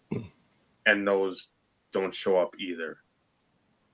It is absolutely insane.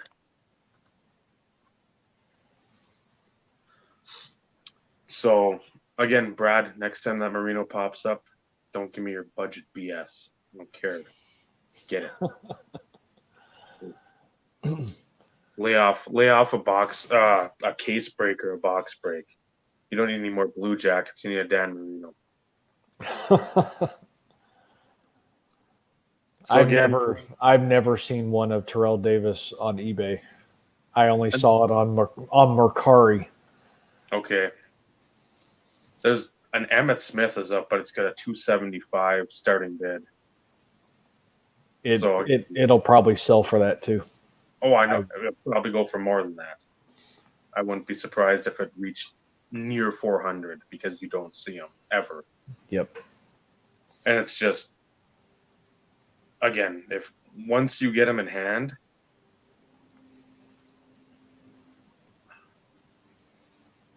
Fitzpatrick auto to 2. Huh. Brad, we're gonna have to have a little.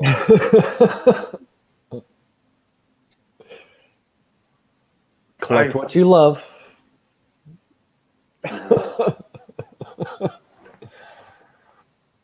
I know where you're going. Yeah, I'm happy you got one, Brad. Now that that's out of the way, get the Merino next time. It's not up to us to tell you what you should be spending your money on, but Yeah, Quest for the Cup. But- There's three but different versions of it. I think 06, 7, 08, 9. I think there's a couple others down the road that were numbered in 99. But like the 96, 97 Black Diamond, those are the ones that are numbered to 100 that if I could find the wah, and that's one I regret. Again, right away when I was starting to go heavy into wah and brodeur, I had like the, I think $40 opening bid or best offer. And so I think I put like 85. So again, I don't know. I'm just throwing numbers out. And even before the guy could counter or say no, it was already sold. Because I'm sure somebody put 200 on it. I think thankfully Brodeur's not in a couple of those big sets, which I do wish he was, but at the same time, I'm glad he's not, because that's just $200 more, whatever would be, piss it away there on that, which I'd be happy with, but at the same time, I think there's I don't know if there's Sakic or Forsberg in there, I can't remember, but again, there's enough players in there that I've followed. If anything comes up on auction and it's a reasonable price, I'd try to make some sort of run at it. But yeah, those are just such nice cards. And Brad, when you get the chance to get a Merino, when that happens again, do it. Because again, I really do think when you look at them, if you were to get one, you'll enjoy it. I mean, you'll be like, okay, I see what he's talking about. I know he talks a lot, but this is one thing he's talking about and saying something right hitting the nail on the head there. Oh, let me look. Let me check. not if I get it first.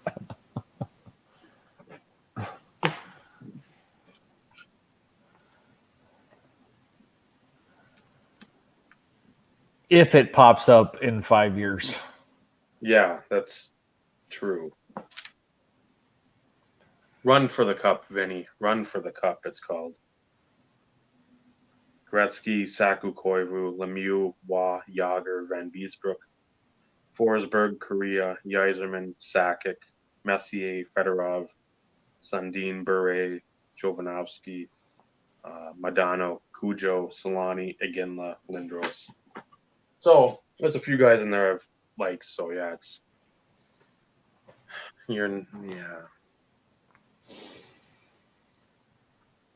I think you didn't hear me earlier, Dave.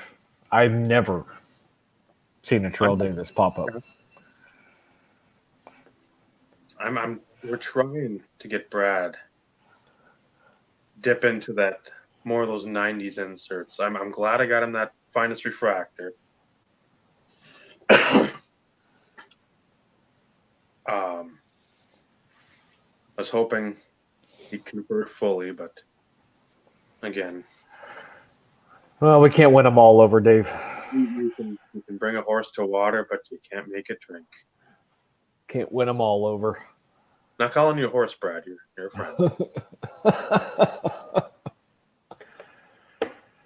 Are you sure, Dave?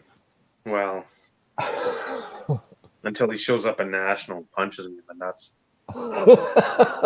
More Rochambeau or Capital of Thailand. I don't off guard there. So, but again, 3.5 hours. Yes, this is correct. I got to work in the morning. As much as I want to continue on finding out that StreamYard for the free account limits you to Bob, of course, right at the end.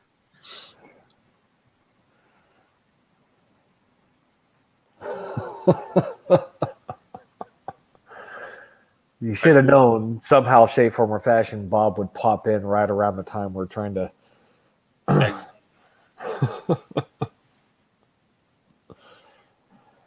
To me, it doesn't matter. I mean, no, we'll get you now, Bob. It doesn't really matter. Again, as long as condition is noted somewhere in the description, as long as there's a scan, like I said, of this card, just because it's handy. The front looks nice, again, centering decent enough, but that back, and I knew it too. That bottom is just so.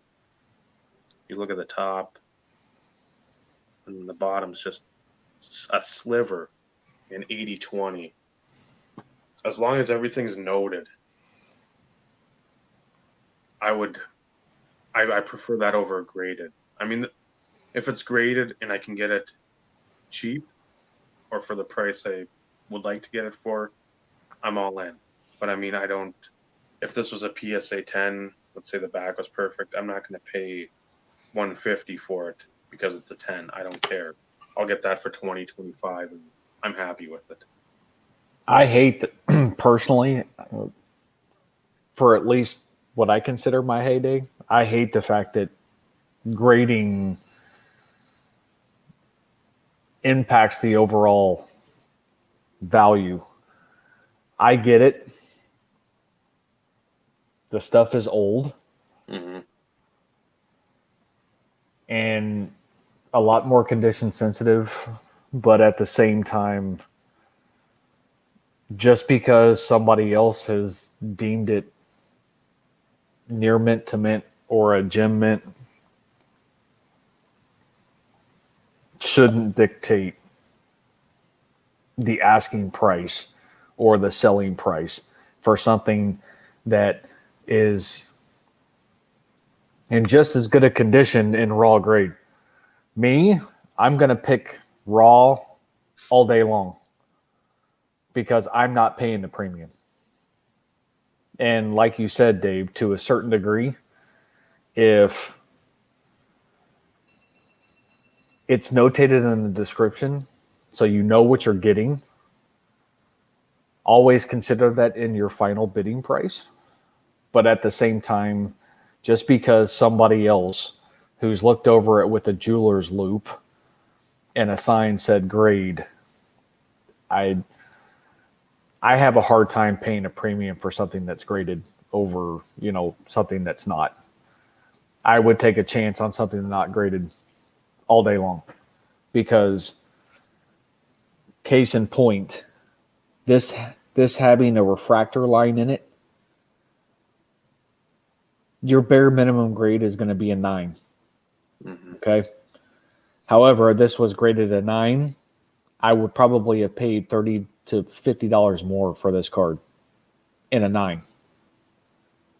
And probably 4 times that if it was a 10. Grading is just another way of inflating the selling price of cards. That's my personal opinion. And not saying that it's not a bad thing to have graded cards. I have a few PSA 10 rookies. I have a BGS 9.5. And I'm not saying that it's a bad thing because it does increase the value, so to speak. But I'm a firm believer that premiums for grading should be on rookie cards, not inserts, not parallels. It should be because players only a rookie once. Unless you're in baseball and you have, your pre-rookie card or your extended rookie cards or, your rookie card and then your rookie cup and then your future or your debut card, whatever the fuck it is. But, speaking from a football perspective, premium should be, you should pay a premium for graded rookies, and that's whether it just be a standard base rookie, autograph rookie, patch rookie, autograph. If it is a true rookie, and what's deemed as a true rookie, to me, that's where the premium should be. I shouldn't pay $1,000 for this card. Not that I paid that for this one, but I shouldn't have to pay $1,000 for this card because it's a PSA 10 and it's a 101. No, I don't get it. No, again, it's like I said, I'm gonna pay. I'll have at some point a BGS 9.5 that comes in, or a Bruder card that I'm super stoked to get. I paid $14, I think, more for that than the last copy that went on in, I don't know, May or early June. And I was happy to pay that because I just threw out an offer. The guy, 15 minutes left, and guess what? He took it. So the grade had nothing to do because it's a stupid card to grade to begin with, and I'll say that across the board. I don't care if anybody disagrees. I'm not just saying as an opinion. I'm just saying if you grade these, you're an idiot. And the guy, I don't think he did, but he had it. Again, I'll take it because it's a Bruder. It's high on the list that I wanted, so it'll make 4 of a particular card that I've got this year that I had none when the beginning of the year started. So very happy to add 4 of them of 4 different players this year. I need one more for the hockey quad piece to be filled, and it'll be nice to find that other one. But yeah, it's grading on inserts. I don't know. Again, unless it was something you wanted to just secure yourself, and okay, all of a sudden it blew up and you wanted to sell it.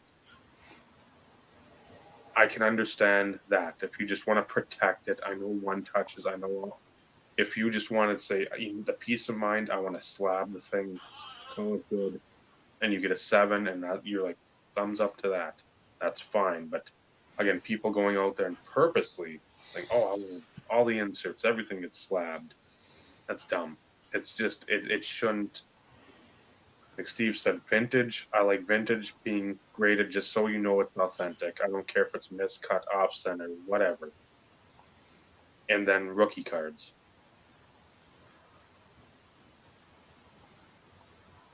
Elaborate on that question. Yeah, Bob, you've got words. Elaborate. I mean, that's very broad, and that's why I was. Yeah, that's.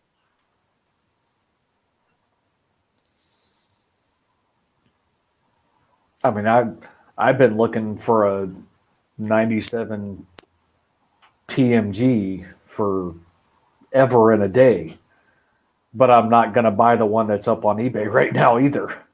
Yeah. $2,600 or some stupid, crazy crap, all because it's graded.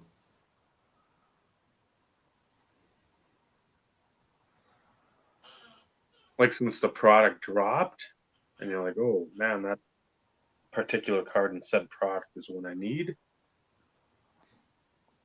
Yeah, because that question could go a multitude of ways.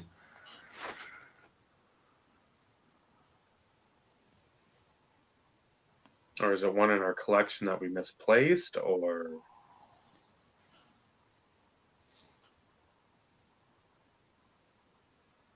I'm not to close off the whole grading thing. It's taken a different purpose than what grading was meant for. It's now the precedent for asking premiums for stuff, more so with modern stuff than what it was before. Ooh. Well, there's a few on my list that I'm still looking for.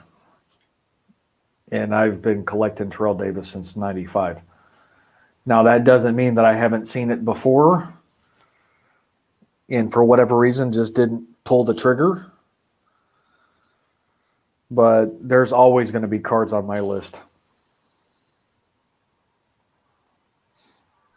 Yeah, the one I think of is the 2000 tops, and I've said it before, the MVP promotion of Dennis Northcutt. I've never seen it. And again, it's probably a $5 card. But it was one where, again, depending on, it was like a crash of the game. Like you had Terrell Davis that year, he won the MVP, boom, then you got like a special, I think 20 or 25 card set, because I think it went player of the week. So like Warner might have had like 2 or 3 weeks, so he had 2 or 3 different cards in the set. And then I think there was like some special card for whoever the MVP winner was, but I've never seen that Northcutt, and I'd probably pay $40 for that, maybe 50. And I've never, it's not even worth a tenth of that. But again, it's one that I've never seen. It's one that I know exists too. That's not like one where you're like, oh, it might be speculative if it's out there or not. I know it's out there. And I should be able to buy 2000 Topps boxes for cheap because Tom Brady's not in there. Correct. But Brady in the heading or the listing, it still goes for a lot more than it should. I'd pay, I don't know, $25, $30 a box, but I'm not going to pay 60 or 80 for a non-existent Tom Brady Topps rookie. Yep. And that's because people don't educate themselves and know that he's not in Topps. No, that'd take too much time.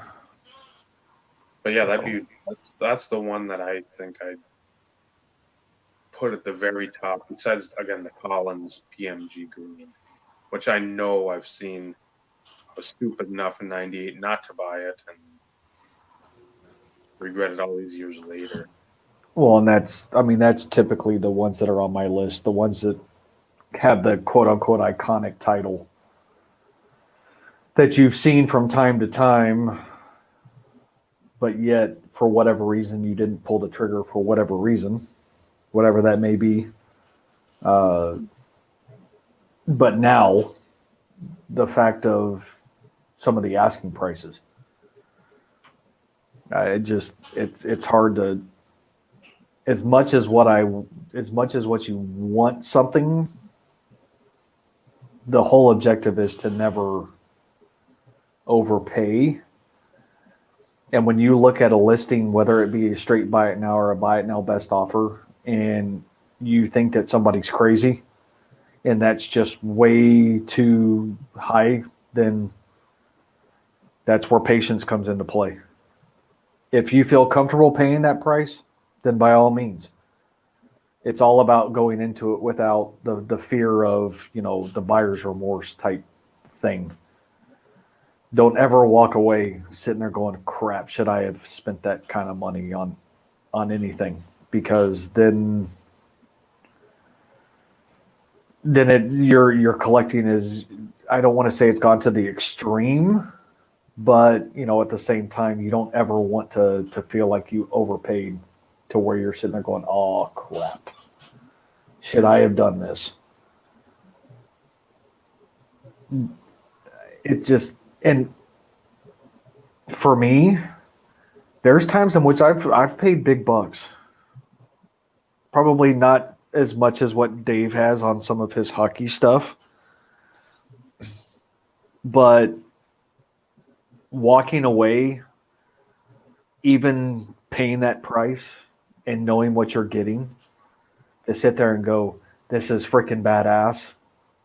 I really wanted this, and I didn't have an issue sending that pay now, whether it be a buy it now or an offer. Don't ever, ever, ever, ever, ever because that leads to the possibility of getting card broke, and then you having a different thought process when it comes to collecting. It's supposed to be fun. You're supposed to be able to do it in your means. You don't want to go crazy, but you still want to enjoy it. So, like for me, as I've always said, I have a budget. And there's times in which I don't buy anything over a month.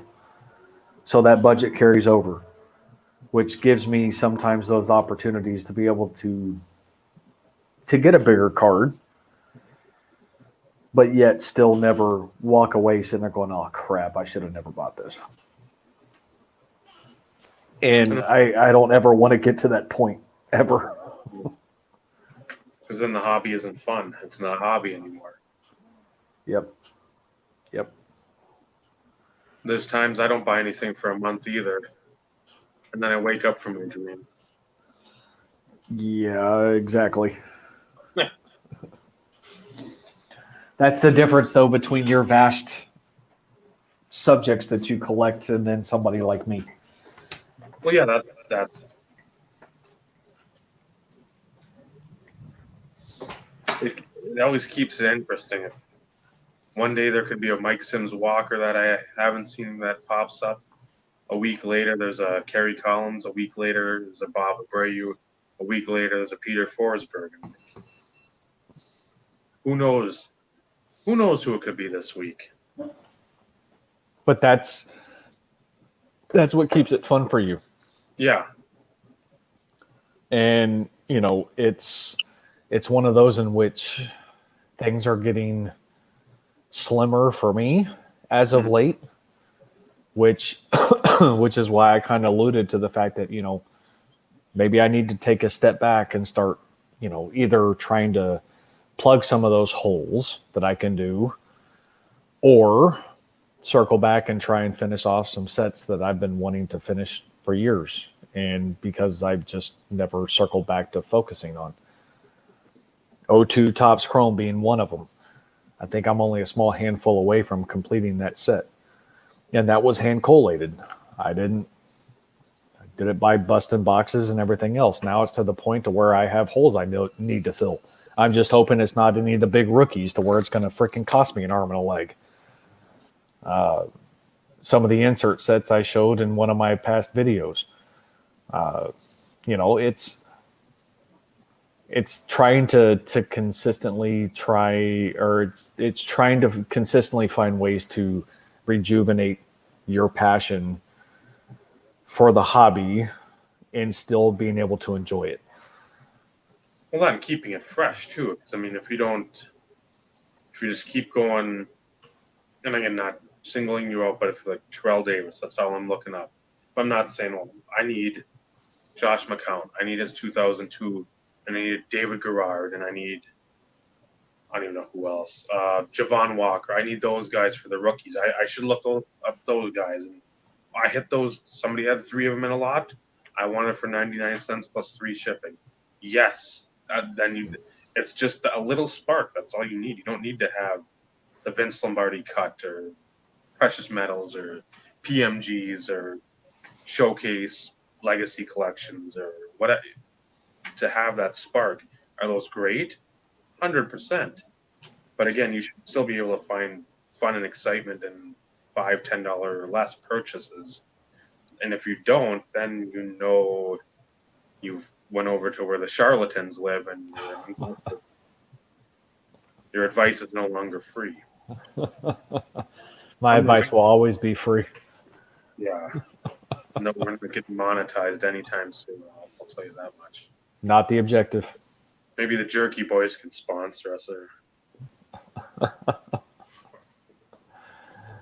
But I suppose, again, like I was saying before, we got Vinny here. I get it. My collection spans 5 3,200 count boxes. Yeah, my Josh Johnsons. But they're all a lot of doubles in there too. That's just like a stack that's like 4 feet high. If I stack them on top of each other, it's stupid. So but it's fun. I love it. I mean,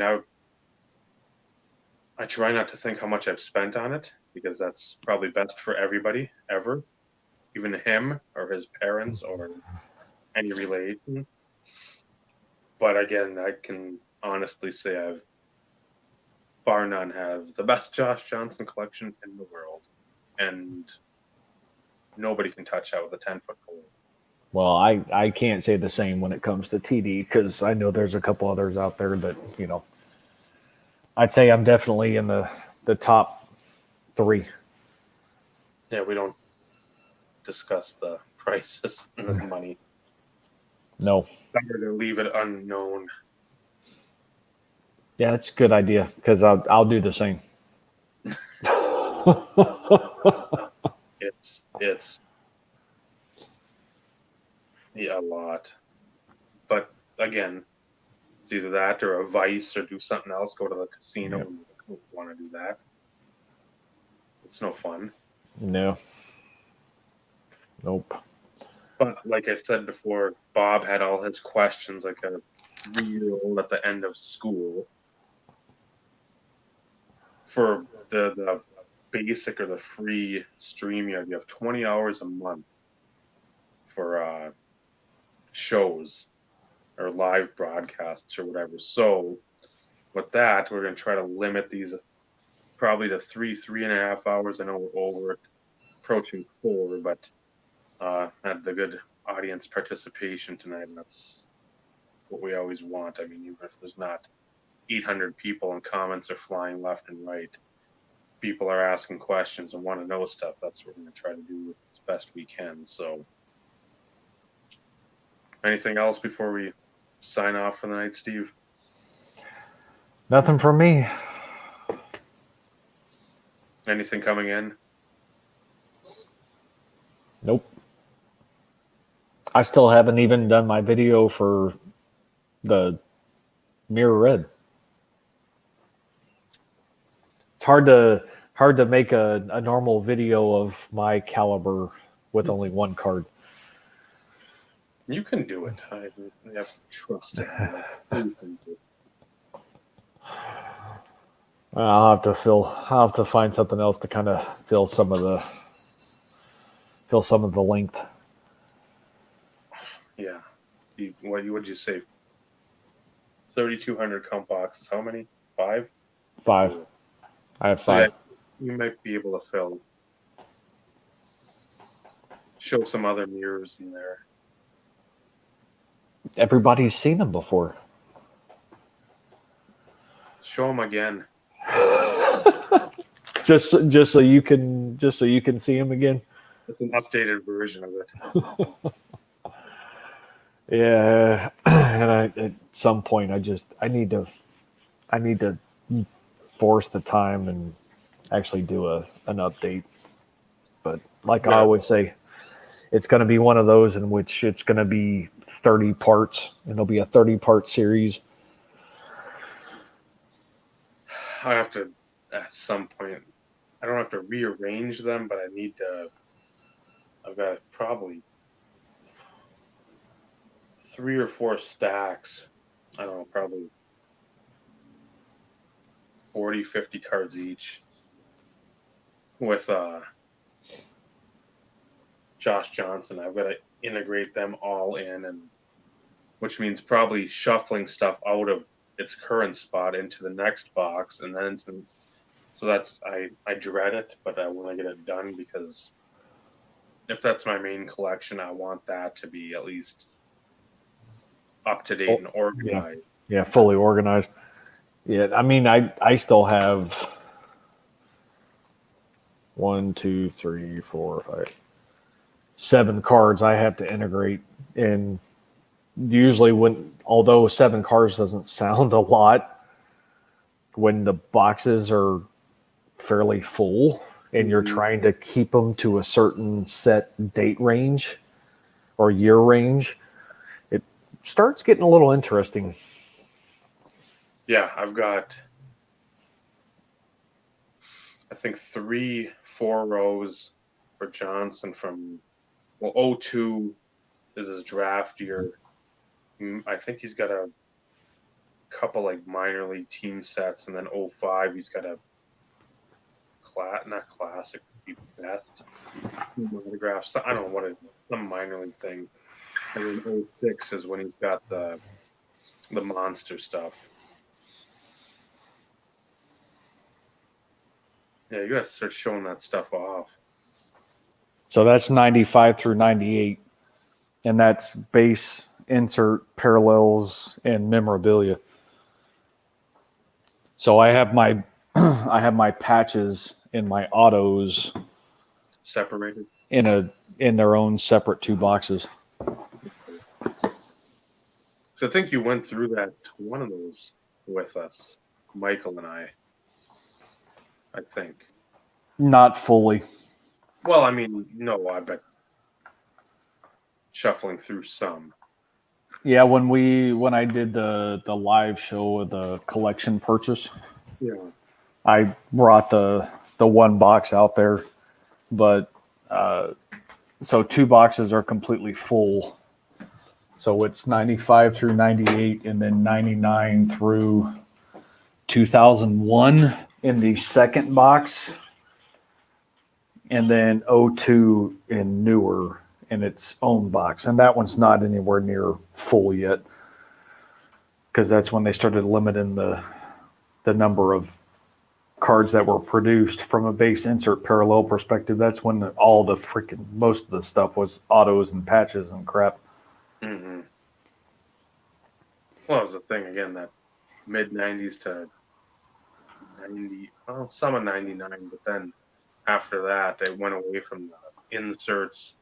You still had them, but it wasn't as heavy insert wise for like, because again 96, I'm sure TD had pretty much inserts and everything, and you have 6 brands or 5 brands making 5 different products. That's a hell of a lot of inserts. Then you got parallels and all that stuff. So with my 3 boxes for 02 through 06, there's how many countless duplicates and triples and 15 and 25 and 40. See, and for you, and I'll be honest, I'd love to be able to see the full Josh Johnson. The only thing is I don't want to know you have 15. And I've So- thought of doing that where I just be like, okay, here's Topps Chrome. I got 46 of them. Here's refractor. I got 24. I got black refractor 15. Or I do it that way. and that would definitely work, but and this is just a recommendation. I mean, it's your stuff. By all means, do what you feel like you want to do.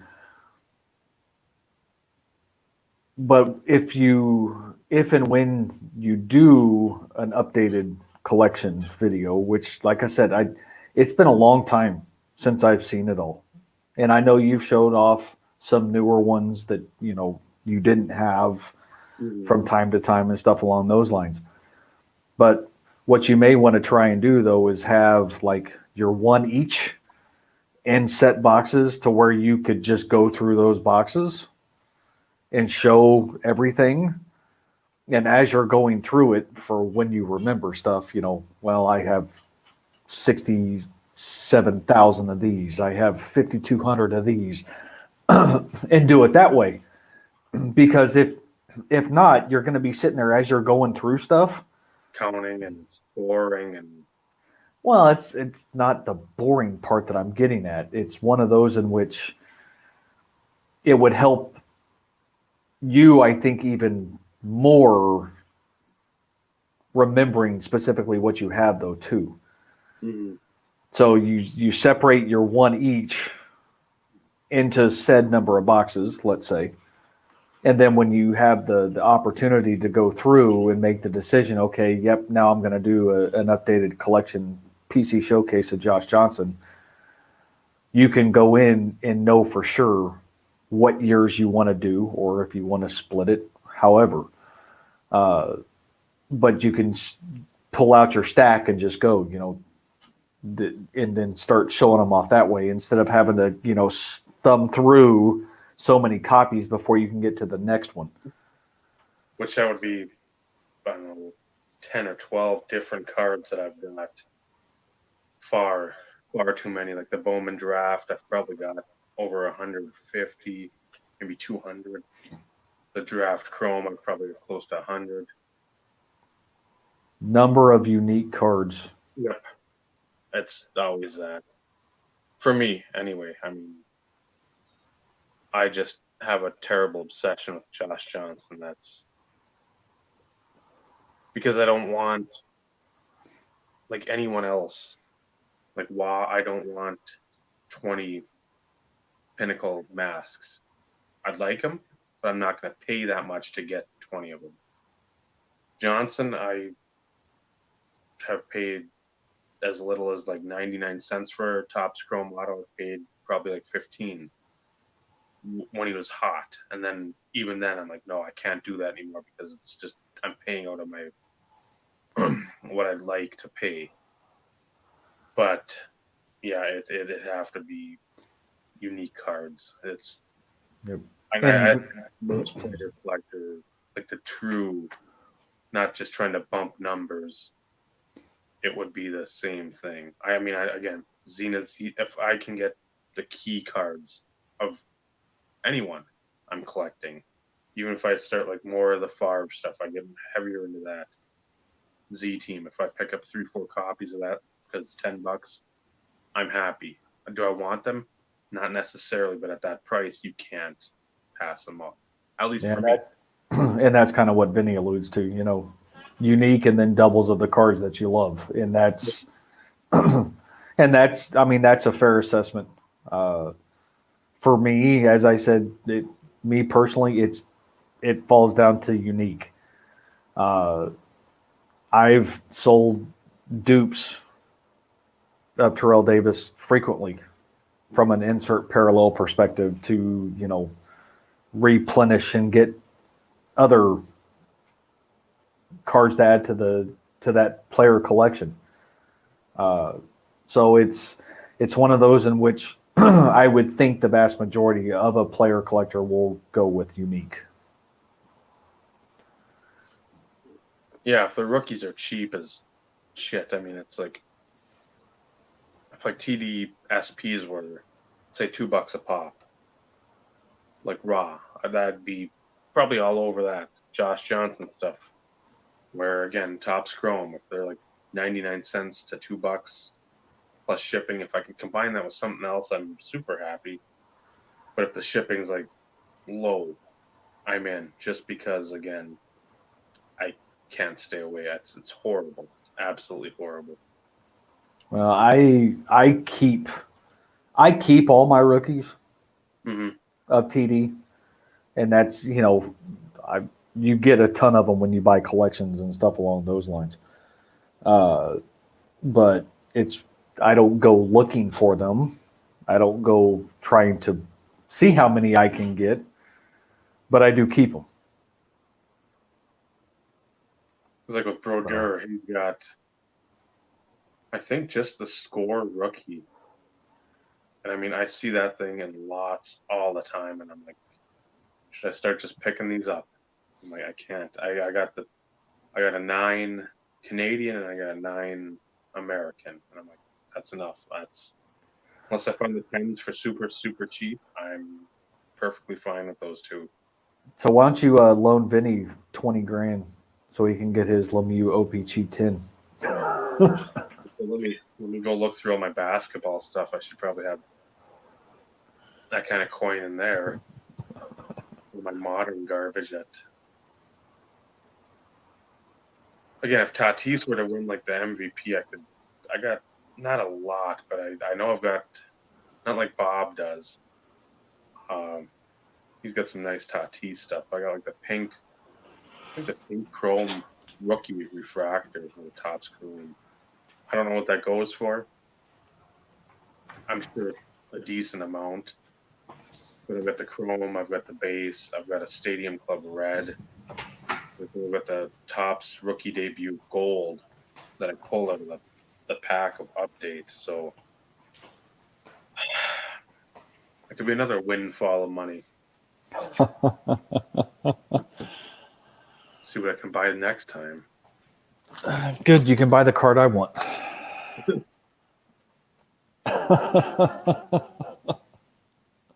Well, I was hoping you didn't have that totally certified gold. That was like one I was gonna jump on because again I think there was one on eBay, but it was graded. So I was hoping if I watched it, because some of these guys come down in the price. Yep. They send So those I random offers. hope he comes down and have surprise packages. But then you're like, oh, I've already got that one. Fuck. There goes Russell, man. Yep. All right. A little over 4 hours. Yeah, that's a good length, I think, and then some. Yep. Because I'm actually having to get up earlier. My kiddo starts actually face-to-face instruction tomorrow. They're doing hybrid. Yeah, So, they always in school. So that's fun up here. yeah. I'm hoping for no hybrid or any of that, but I'm sure at some point it's gonna. Well, it's 2 days a week and every other Friday that they go to in school, and there's only a certain limited number of kids that are at the school during that time because it's based on last name. And then so mine Monday, Wednesday, every other Friday, and then others will go Tuesday, Thursday, every other Friday. But those off days that they're still doing the remote learning stuff.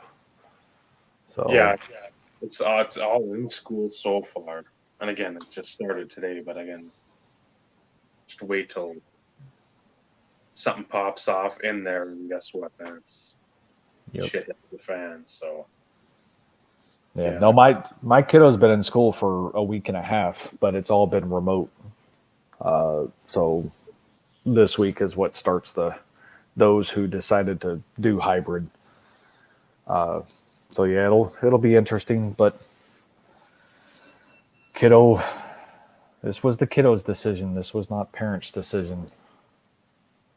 I mean, 13 years old, well, at least my 13-year-old has a pretty good head on her shoulders. So she felt as though that was the best way for her to, continue her learning. So got to support her. yeah, I know there's people up here that you could do the distance thing. And I'm like, no, I get her in school. She wants to. She won't say it, but I'm sure she wants to be around her friends. She's usually around one. Her best friend's like a block away, so it's like she's always there. But it's like, no, if you don't have to put any of the burden on the parents, because again, now it's people are gonna have to start going back to work. And some are anyway, but yeah, it's like if you can go to school, you feel comfortable enough. And up here, it's not spreading like wildfire, but so that, and Yeah, I've got and what is it, about 4.5 hours for work? So, well, my wife and I are work from home at least through the end of the year, so that kind of helps. yeah, But at the same time, it's still tough to juggle that interaction when they are at home and they need help with something and stuff along those lines. But it's a challenge for all of us. But at the same time, we got to do what we got to do and be there to support those kiddos and ensure that they feel comfortable with what they feel is best for their learning. So, not saying I fully like it, but at the same time, she got a good head on her shoulders and she feels like this was going to be best for her. And so the wife and I had many conversations, and we're like, we can't force her to do something that is only going to make things more complicated. And at that age, it's very. She's in 8th grade. I mean, it's a big year for her, so I get it. And all we're going to do is be able to support her, and let's hope that the school and the district have their shit together, and really have thought through this, and it works out. But yeah, I asked Naomi, I said, how was your first day? What was different? What'd you do for recess? Because now, what'd she say tomorrow? Recess was at like 9 a.m. Why? Why an hour after you get to school are you playing out there? That doesn't make any sense to me at all. spreading it out. And she said that, but I'm like, then, well, what are you doing? Well, hula hoops. We're playing four square, and we're playing kickball. I'm like, okay, well, not to be negative Nancy and Dave Downer. Like, everybody's touching whatever four square ball you're using. Everybody's touching the kickball. I don't expect everybody to stand out there like zombies that are just milling about. But at the same time, I'm like, you can't have all these standards in place or whatever, and then like, oh, this other part, just who cares? Right. Then everybody, as soon as you get off that playground, you better not touch your face. That's on you. And somebody better be at the top of the stairs to have sanitizer right in your hand as you're coming in, or you're going directly into the washroom and Washing your hands. And yeah. But at that age, she's in 5th grade, so that's not. You just touch your face, and we do it all the time too, just instinctively. Oh yeah. And always Yep. Well, I mean, they have it so scheduled that they even have separate pass period times per grade.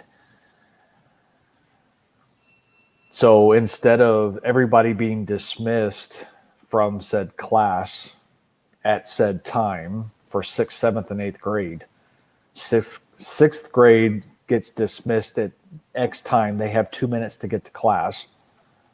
Then at 7th grade, 2 minutes to get to class. And then they do 8th grade, and they have 2 minutes to get to class. So they are, I mean, I'm giving them props. They are truly trying to limit too many people in a tight space. Mm-hmm. There is no going to the bathroom during pass period. The only way you get to go to the bathroom is during the last 10 minutes of class, which is like break time for the remote learners. Mm-hmm. So I will give the district credit. They have really thought through this to try and really limit and do their best to maintain the 6-foot distance type situation. They have to wear a mask the whole time. Mm-hmm.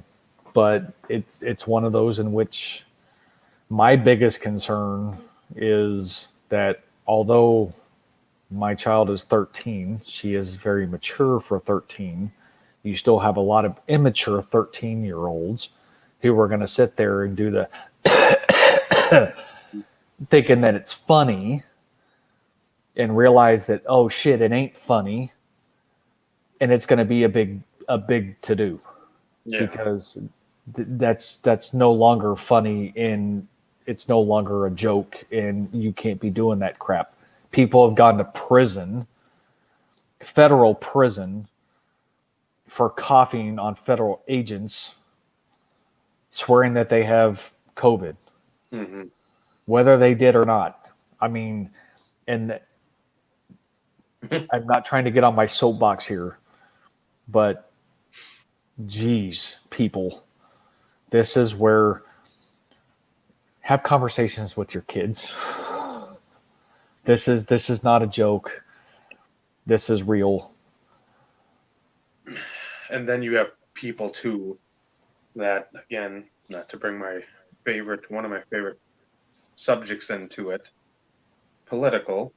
If you got mom and dad that are just puffing out their chest, I'm not going to wear my mask because Agent Orange tells me not to, and it's a fake disease and it's this and that. It's like, then your kid's going to be a dick like that in school because they say mom and dad being a dick, and it just I just dread it. I just dread it because I hear it at work. I've got a boss who's just a dolt when it comes to this stuff. And I mean, he's not bright when it comes to any current event. It's horrendous. And then you hear people in there, it's a fake disease, and then libtards, and it's like, just, if you have the flu, you wouldn't do it. Yep. If you have pneumonia, you're not going to do it. Act like a reasonable adult. That's not too hard to ask. Don't be a dick. If you want to be a dick, I'll get a bat. We'll go out back. I'll hit you in the head. You're dumb. No, it's not a smoke detector. It's my alarm system for my house. We disconnected it some time ago, and it's the low battery, but yet it's on a backup battery. So yes, it just keeps beeping. So that's what you're hearing. It's not a smoke detector. And you only hear it when I sit here at the table. No new 9-volt batteries are needed. Don't send no care packages. No, it's one of those in which I need to figure out which one's the backup battery of where it's all hooked up, and disconnect it and make it just go bye-bye. But yeah, it'll be fun for school. I don't know. And they get their lunches are now all in class. Yep. And Same thing with ours. Because I asked, how does that work? Because what do you do when you're done? And it's like, oh, they put a big bin in the middle of the hallway and then you dump your stuff in there. I'm like, well, that just seems stupid, but whatever. I'm like, I don't even care at this point. Do whatever you want. I just want the stuff to go away because it's up on the North Shore. They had in Grand Marais, the grocery store we went to, one person per party, and you had to use a cart. That way they knew how many people were in the store. The liquor store, one person per party. And I'm just like, I get this, but then at the same time, all you people want people traveling up here to spend their money. You can't have it both ways, but everybody wants it both ways. And that's where I get frustrated, and I'm like, just be over with. Kill me, kill everybody. Just do something and be done. I don't care at this point because I'm politics, regulations. I don't want to wear a mask. Somebody wants to wear a mask. They don't want to wear. Yelling at people that are wearing their masks wrong. Yelling at people that aren't wearing. Yelling for not wearing the correct mask. I'm like, I'm gonna get the Bigfoot monster truck out of retirement, and I'm just gonna go around the country. Everybody's gone. I just protest of any kind. I don't care if you're protesting lethal injection on puppies, Cabbage Patch dolls, pesticides. Everybody's gone. Just monster trucks are making a comeback. Thanks, Dave. Doing what I can to help everyone out in these uncertain, trying times of 2020. Hi. I was gonna say, if you're getting on your soapbox, I was gonna make sure I got above you on mine. So I guess with that, we can wrap it up. Again, exactly, Gravedigger. I'm gonna need a lot more space though. If I'm gonna have everybody's name on the side of the vehicle, it's gonna have to have like fold outs. See, you never know what you're gonna get. So that's the fun part of this podcast. Nobody else is gonna go on these tangents and rants. No more questions from Bob, so I think we're clear. Well, even if he has more, we're clear. Yeah. So, Steve, I'm Dave. Thank you for watching. Till next week. Yep. I left you speechless. That's something. That's a first. Well, I was waiting for your outro. I'm gonna do it. I was waiting for you to say anything. Oh. Great episode. Remember, building collections is fun, but building friendships, it's something meaningful. Good night, everyone. Good night, guys.